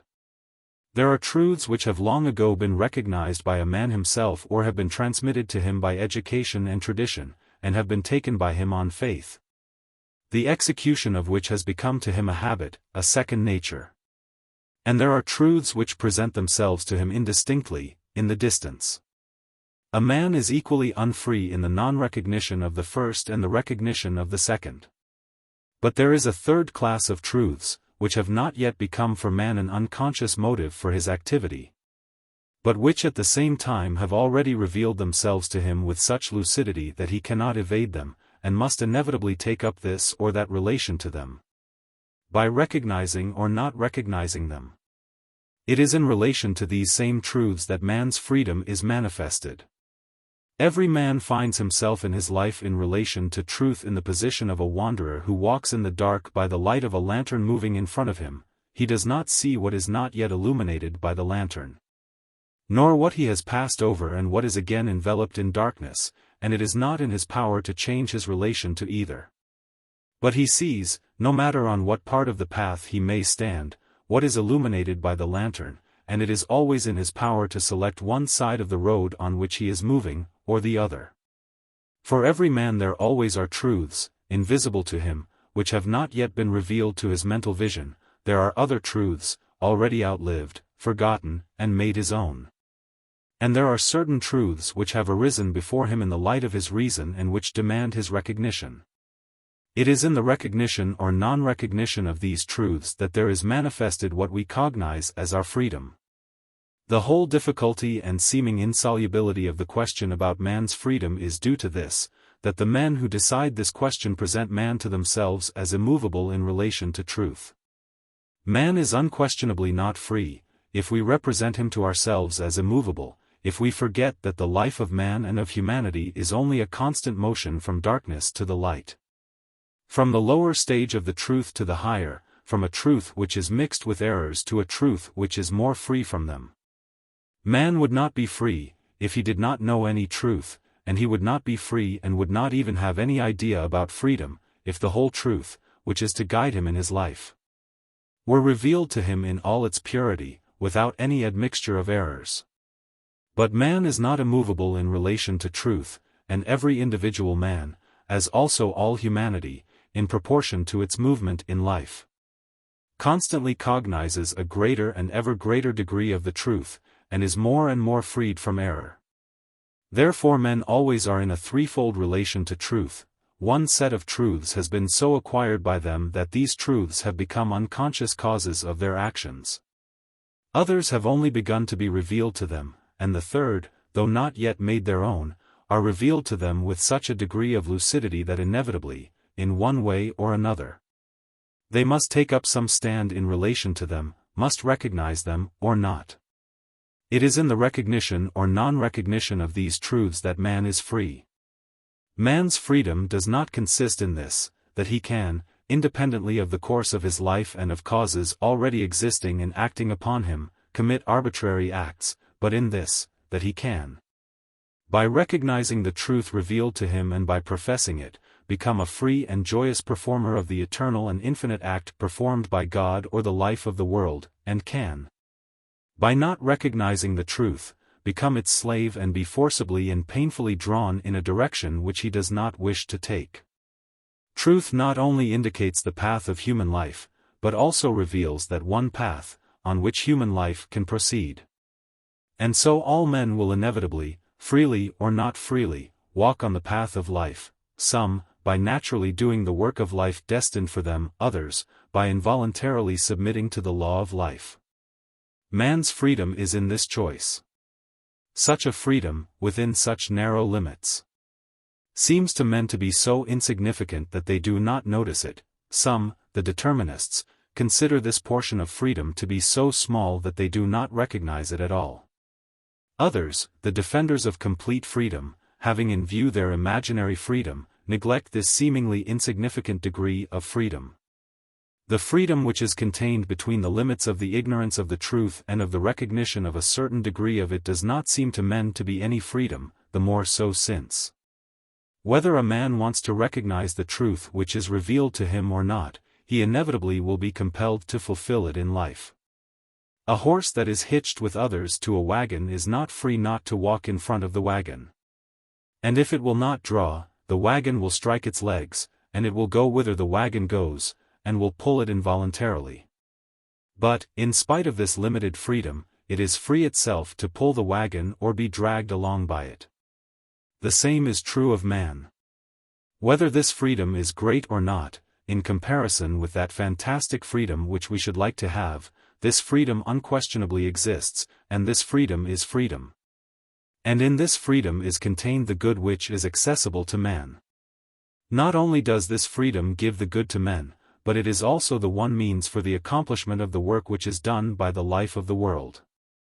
According to Christ's teaching, the man who sees the meaning of life in the sphere in which it is not free, in the sphere of consequences, that is, of acts, has not the true life. According to the Christian teaching, only he has the true life who has transferred his life into that sphere in which it is free, into the sphere of causes, that is, of the cognition and the recognition of the truth which is revealing itself, of its profession, and so inevitably of its consequent fulfillment as the wagons following the horse. In placing his life in carnal things, a man does that work which is always in dependence on spatial and temporal causes, which are outside of him. He himself really does nothing, it only seems to him that he is doing something, but in reality all those things which it seems to him he is doing are done through him by a higher power. And he is not the creator of life, but its slave. But in placing his life in the recognition and profession of the truth that is revealed to him, he, by uniting with the source of the universal life, does not do personal, private works, which depend on conditions of space and time, but works which have no causes and themselves form causes of everything else, and have an endless, unlimited significance. By neglecting the essence of the true life, which consists in the recognition and profession of the truth, and by straining their efforts for the amelioration of their lives upon external acts. The men of the pagan life-conception are like men on a boat, who, in order to reach their goal, should extinguish the boiler, which keeps them from distributing the oarsmen, and, instead of proceeding under steam and propeller, should try in a storm to row with oars that do not reach to the water. The kingdom of God is taken by force and only those who make an effort get hold of it, and it is this effort of the renunciation of the change of the external conditions for the recognition and profession of truth which is the effort by means of which the kingdom of God is taken and which must and can be made in our time. Men need but understand this, they need but stop troubling themselves about external and general matters, in which they are not free, and use but 1/100th part of the energy which they employ on external matters, on what they are free in, on the recognition and profession of the truth which stands before them, on the emancipation of themselves and of men from the lie and hypocrisy which conceal the truth, in order that without effort and struggle there should at once be destroyed that false structure of life which torments people and threatens them with still worse calamities, and that there should be realized that kingdom of God, or at least that first step of it, for which men are already prepared according to their consciousness. Just as one jolt is sufficient for a liquid that is saturated with salt suddenly to become crystallized, thus, perhaps, the smallest effort will suffice for the truth, which is already revealed to men, to take hold of hundreds, thousands, millions of men, for a public opinion to be established to correspond to the consciousness, and, in consequence of its establishment, for the whole structure of the existing life to be changed. And it depends on us to make this effort. If every one of us would only try to understand and recognize the Christian truth which surrounds us on all sides in the most varied forms, and begs for admission into our souls. If we only stopped lying and pretending that we do not see that truth, or that we wish to carry it out, only not in what it first of all demands of us. If we only recognized the truth which calls us and boldly professed it, we should immediately see that hundreds, thousands, millions of men are in the same condition that we are in. That they see the truth, just as we do, and that, like us, they are only waiting for others to recognize it. If men only stopped being hypocritical, they would see at once that the cruel structure of life, which alone binds them and which presents itself to them as something firm, indispensable, and sacred, as something established by God, is shaking already and is holding only by that lie of hypocrisy by means of which we and our like support it. But if this is so, if it is true that it depends on us to destroy the existing order of life, have we the right to destroy it, without knowing clearly what we shall put in its place? What will become of the world, if the existing order of things shall be destroyed? What will be there, beyond the walls of the world which we leave behind? Herzen's words. Terror seizes us, the void, expanse, freedom. How can we go, without knowing whither? How can we lose, without seeing any acquisition? If Columbus had reflected thus, he would never have weighed anchor. It is madness to sail the sea without knowing the way, to sail the sea no one has traversed before, to make for a country, the existence of which is a question.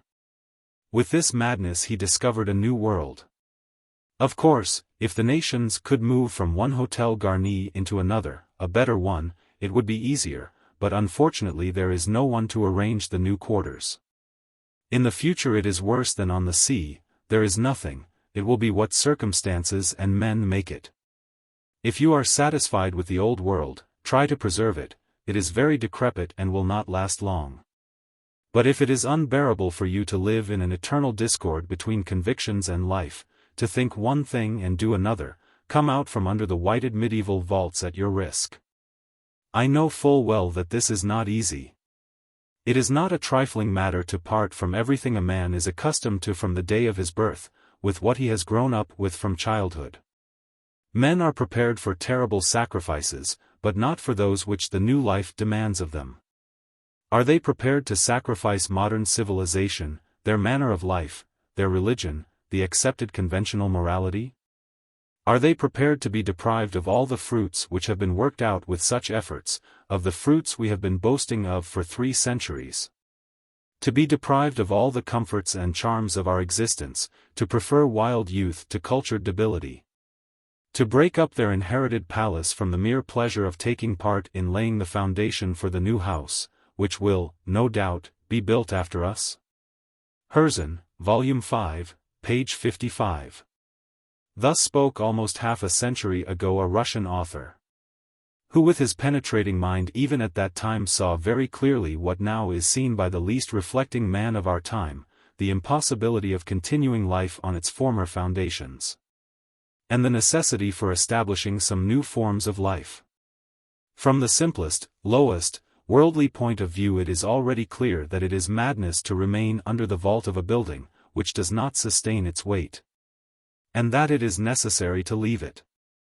Indeed, it is hard to imagine a state which is more wretched than the one in which is now the Christian world, with its nations armed against each other, with the ever-growing taxes for the support of these ever-growing armaments, with the hatred of the laboring class against the rich, which is being fanned more and more, with Damocles's sword of war hanging over all, and ready at any moment to drop down, and inevitably certain to do so sooner or later. Hardly any revolution can be more wretched for the great mass of the people than the constantly existing order, or rather disorder, of our life, with its habitual sacrifices of unnatural labor, poverty, drunkenness, debauchery, and with all the horrors of an imminent war, which is in 1 year to swallow up more victims than all the revolutions of the present century. What will happen with us, with all humanity, when each one of us shall perform what is demanded of him by God through the conscience which is implanted in him? Will there be no calamity, because, finding myself entirely in the power of the Master, I in the establishment built up and guided by him shall do what he commands me to do? But what seems strange to me, who do not know the final ends of the Master? But it is not even this question as to what will happen that troubles men. When they hesitate to do the Master's will, they are troubled by the question as to how they could live without those conditions of their life which they have become accustomed to, and which we call science, art, civilization, culture. We feel for ourselves personally the whole burden of the present life, we even see that the order of this life, if continued, will inevitably cause our ruin. But, at the same time, we want the conditions of this our life, which have grown out of it, our arts, sciences, civilizations, cultures, to remain unharmed in the change of our life. It is as though a man living in an old house, suffering from the cold and the inconveniences of this house, and knowing, besides, that this house is about to fall in, should consent to its rebuilding only on condition that he should not come out of it, a condition which is equal to a refusal to rebuild the house. What if I leave the house, for a time am deprived of all comforts, and the new house will not be built at all or will be built in such a way that it will lack what I am used to? But, if the material is on hand and the builders are there, all the probabilities are in favor of the new house being better than the old one, and at the same time there is not only a probability, but even a certainty, that the old house will fall in and will crush those who are left in it. Whether the former, habitual conditions of life will be retained, whether they will be destroyed, or whether entirely new ones, better ones, will arise. It is inevitably necessary to leave the old conditions of our life, which have become impossible and pernicious, and to go ahead and meet the future conditions. The sciences, arts, civilizations, and cultures will disappear. All these are only different manifestations of the truth, and the imminent change is to take place only in the name of an approximation to truth and its realization. How, then, can the manifestations of the truth disappear in consequence of its realization? They will be different, better, and higher, but they will by no means be destroyed. What will be destroyed in them is what is false, but what there was of truth in them will only blossom out and be strengthened. Chapter 6. Come to your senses, men, and believe in the gospel, in the teaching of the good. If you shall not come to your senses, you will all perish, as perished the men who were killed by Pilate, as perished those who were crushed by the Tower of Siloam. As perished millions and millions of men, slayers and slain, executioners and executed, tormentors and tormented. And as foolishly perished that man who filled up his granaries and prepared himself to live for a long time, and died the same night on which he wanted to begin his new life. Come to your senses and believe in the gospel, Christ said 1800 years ago, and says now with even greater convincingness, through the utter wretchedness and irrationality of our life. Predicted by him and now an accomplished fact. Now, after so many centuries of vain endeavors to make our life secure by means of the pagan institution of violence, it would seem to be absolutely obvious to everybody that all the efforts which are directed toward this end only introduce new dangers into our personal and social life, but in no way make it secure. No matter what we may call ourselves, what attires we may put on, what we may smear ourselves with, and in the presence of what priests, how many millions we may have. What protection there may be along our path, how many policemen may protect our wealth, how much we may execute the so-called revolutionary malefactors and anarchists. What exploits we ourselves may perform.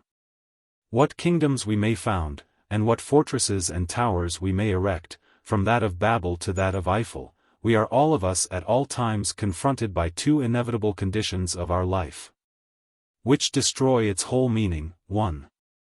By death, which may overtake any of us at any moment, and 2. By the impermanency of all the acts performed by us, which are rapidly and tracklessly destroyed.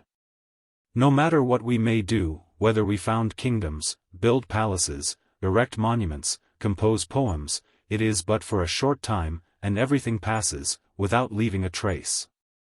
And so, no matter how much we may conceal the fact from ourselves, we cannot help but see that the meaning of our life can be neither in our personal, carnal existence, which is subject to inevitable sufferings and inevitable death, nor in any worldly institution or structure.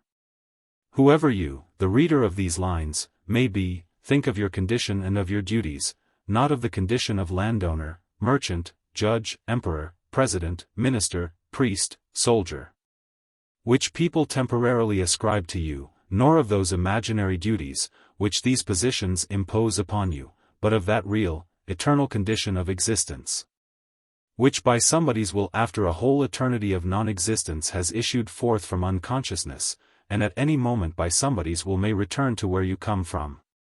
Think of your duties, not of your imaginary duties as a landowner to your estate, of a merchant to your capital, of an emperor, minister, official to the state, but of those real duties of yours, which result from your real condition of existence, which is called into life and is endowed with reason and love. Are you doing what is demanded of you by Him who has sent you into the world, and to whom you will very soon return? Are you doing what He is demanding of you? Are you doing what is right, when, being a landowner, manufacturer, you take away the productions of labor from the poor, building up your life on this spoliation, or when, being a ruler, a judge, you do violence to people and sentence them to capital punishment, or when, being a soldier, you prepare yourself for wars, and wage war, plunder, and kill? You say that the world is constructed that way, that this is unavoidable, that you are not doing this of your own will, but that you are compelled to do so. But is it possible that the aversion for human sufferings, for tortures, for the killing of men should be so deeply implanted in you, that you should be so imbued with the necessity for loving men and the still more potent necessity of being loved by them, that you should clearly see that only with the recognition of the equality of all men, with their mutual service, is possible the realization of the greatest good which is accessible to men. That your heart, your intellect, the religion professed by you should tell you the same. That science should tell you the same, and that, in spite of it, you should be by some very dim, complex considerations compelled to do what is precisely opposed to it? That, being a landowner or a capitalist, you should be compelled to construct all your life on the oppression of the masses? Or that, being an emperor or a president, you should be compelled to command troops, that is, to be the leader and guide of murderers? Or that, being a government official, you should be compelled by violence to take from poor people their hard-earned money, in order to use it yourself and give it to the rich? Or that, being a judge, a juror, you should be compelled to sentence erring men to tortures and to death, because the truth has not been revealed to them? Or that, a thing on which all the evil of the world is chiefly based, you, every young man, should be compelled to become a soldier and, renouncing your own will and all human sentiments, should promise, at the will of men who are alien to you, to kill all those men whom they may command you to kill? It cannot be. Even though men tell you that all this is necessary for the maintenance of the existing structure of life. That the existing order, with its wretchedness, hunger, prisons, executions, armies, wars, is indispensable for society. That, if this order should be impaired, there would come worse calamities. It is only those to whom this structure of life is advantageous that tell you this. While those, and there are 10 times as many of them, who are suffering from this structure of life think and say the very opposite. You yourself know in the depth of your heart that this is not true, that the existing structure of life has outlived its time and soon must be reconstructed on new principles, and that, therefore, there is no need to maintain it, while sacrificing human sentiments. Above all else, even if we admit that the existing order is necessary, why do you feel yourself obliged to maintain it, while trampling on all better human sentiments? Who has engaged you as a nurse to this decaying order? Neither society, nor the state, nor any men have ever asked you to maintain this order, by holding the place of landowner, merchant, emperor, priest, soldier, which you now hold. And you know full well that you took up your position, not at all with the self-sacrificing purpose of maintaining an order of life which is indispensable for the good of men, but for your own sake, for the sake of your greed, love of glory, ambition, indolence, cowardice. If you did not want this position, you would not be doing everything it is necessary for you to do all the time, in order to keep your place. Just try to stop doing those complex, cruel, tricky, and mean things, which you are doing without cessation in order to keep your place, and you will immediately lose it. Just try, while being a ruler or an official, to stop lying, committing base acts, taking part in acts of violence, in executions, being a priest, to stop deceiving, being a soldier, to stop killing. Being a landowner, a manufacturer, to stop protecting your property by means of the courts and of violence, and you will at once lose the position which, you say, is imposed upon you, and which, you say, weighs heavily upon you. It cannot be that a man should be placed against his will in a position which is contrary to his consciousness. If you are in this position, it is not because that is necessary for anybody, but because you want it. And so, knowing that this position is directly opposed to your heart, your reason, your faith, and even to science, in which you believe, you cannot help but meditate on the question as to whether you are doing right by staying in this position and, above all, by trying to justify it. You might be able to risk making a mistake, if you had time to see and correct your mistake, and if that in the name of which you should take your risk had any importance. But when you know for certain that you may vanish any second, without the slightest chance of correcting the mistake, either for your own sake or for the sake of those whom you will draw into your error, and when you know, besides, that, no matter what you may do in the external structure of the world, it will disappear very soon, and just as certainly as you yourself, without leaving any trace, it is obvious to you that you have no reason to risk such a terrible mistake. This is all so simple and so clear, if only we did not with hypocrisy bedim the truth which is revealed to us. Share with others what you have, do not amass any wealth, do not glorify yourself, do not plunder, do not torture, do not kill anyone. Do not do unto others what you do not wish to have done to yourself, was said, not 1800, but 5,000 years ago, and there could be no doubt as to the truth of this law. If there were no hypocrisy, it would have been impossible, if not to do so, at least not to recognize that we ought always to do so, and that he who does not do so is doing wrong. But you say that there also exists a common good, for which it is possible and necessary to depart from these rules. For the common good it is right to kill, torture, rob. It is better for one man to perish, than that a whole nation should perish, you say, like Caiaphas, and you sign 1, 2, 3 death warrants. Load your gun for that man who is to perish for the common good, put him in prison, take away his property. You say that you do these cruel things, because you feel yourself to be a man of society, the state, under obligation to serve it and to carry out its laws, a landowner, a judge, an emperor, a soldier. But, besides your belonging to a certain state, and the obligations resulting therefrom, you also belong to the infinite life of the world and to God. And have certain obligations resulting from this relation. And as your duties, which result from your belonging to a certain family, a certain society, are always subordinated to the higher duties, which result from your belonging to the state. So also your obligations, which result from your belonging to the state, must necessarily be subordinated to the duties which result from your belonging to the life of the world, to God. And as it would be senseless to cut down the telegraph posts, in order to provide fuel for the family or society, and to increase its well-being.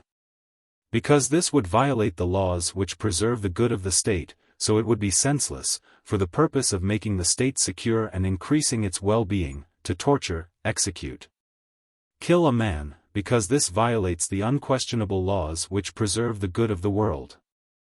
Your obligations, which result from your belonging to the state, cannot help but be subordinated to the higher eternal duty, which results from your belonging to the infinite life of the world, or to God, and cannot contradict them, as Christ's disciples said 1800 years ago, whether it be right in the sight of God to hearken unto you more than unto God, judge ye, Acts 4 verse 19. And, we ought to obey God rather than men, Acts 5 verse 29. You are assured that, in order not to violate the constantly changing order, which was yesterday established by some men in some corner of the world, you must commit acts of torture and murder separate men, who violate the eternal, invariable order of the universe, which was established by God, or by reason. Can that be? And so you cannot help but meditate on your position as a landowner, merchant, judge, emperor, president, minister, priest, soldier, which is connected with oppression, violence, deception, tortures, and murders, and you cannot help but recognize their illegality. I do not say that, if you are a landowner, you should at once give your land to the poor. If you are a capitalist, you should at once give your money, your factory to the laborers. If you are a king, a minister, an official, a judge, a general, you should at once give up your advantageous position. If you are a soldier, that is, occupy a position on which all violence is based, you should, in spite of all the dangers of a refusal to obey, at once throw up your position. If you do so, you will do the very best possible, but it may happen, and this is most likely, that you will not have the strength to do so. You have connections, a family, inferiors, superiors. You may be under such a strong influence of temptations that you will not be able to do so, but you are always able to recognize the truth as a truth, and to stop lying. Do not assert that you remain a landed proprietor, a manufacturer, a merchant, an artist, a writer, because this is useful for men. That you are serving as a governor, a prosecutor, a king, not because that gives you pleasure and you are used to it, but for the good of humanity. That you continue to be a soldier, not because you are afraid of punishment, but because you consider the army indispensable for the security of human life. You can always keep from lying thus to yourself and to men, and you are not only able, but even must do so, because in this alone, in the liberation of oneself from the lie and in the profession of the truth, does the only good of your life consist. You need but do this, and your position will inevitably change of its own accord. There is only one thing in which you are free and almighty in your life, everything else is beyond your power. This thing is, to recognize the truth and to profess it. Suddenly, because just such miserable, erring people like yourself have assured you that you are a soldier, emperor, landed proprietor, rich man, priest, general, you begin to do evil, which is obviously and unquestionably contrary to your reason and heart. You begin to torture, rob, kill men, to build up your life on their sufferings, and, above all, instead of doing the one work of your life, recognizing and professing the truth which is known to you, you carefully pretend that you do not know it, and conceal it from yourself and from others, doing thus what is directly opposed to the one thing to which you have been called. And under what conditions do you do that? You, who are likely to die at any moment, sign a sentence of death, declare war, go to war, sit in judgment, torture, fleece the laborers, live luxuriously among the poor, and teach weak, trustful people that this must be so, and that in this does the duty of men consist, and you are running the chance that, at the moment that you are doing this, a bacterium or a bullet will fly into you, and you will rattle in your throat and die, and will forever be deprived of the possibility of correcting and changing the evil which you have done to others and, above all, to yourself, losing for nothing the life which is given to you but once in a whole eternity, without having done the one thing which you ought unquestionably to have done. However simple and old this may be, and however much we may have stupefied ourselves by hypocrisy and the autosuggestion resulting from it, nothing can destroy the absolute certainty of that simple and clear truth that no external efforts can safeguard our life, which is inevitably connected with unavoidable sufferings and which ends in still more unavoidable death, that may come to each of us at any moment, and that, therefore, our life can have no other meaning than the fulfillment, at any moment, of what is wanted from us by the power that sent us into life and gave us in this life one sure guide, our rational consciousness. And so this power cannot want from us what is irrational and impossible, the establishment of our temporal, carnal life, the life of society or of the state. This power demands of us what alone is certain and rational and possible, our serving the kingdom of God, that is, our cooperation in the establishment of the greatest union of everything living, which is possible only in the truth, and, therefore, the recognition of the truth revealed to us, and the profession of it, precisely what alone is always in our power. Seek ye the kingdom of God and his righteousness, and all these things shall be added unto you. The only meaning of man's life consists in serving the world by cooperating in the establishment of the kingdom of God. But this service can be rendered only through the recognition of the truth, and the profession of it, by every separate individual. The kingdom of God cometh not with observation, neither shall they say, Lo here, or, Lo there. For, behold, the kingdom of God is within you. Yasnaya Pollyanna, May 14, 1893.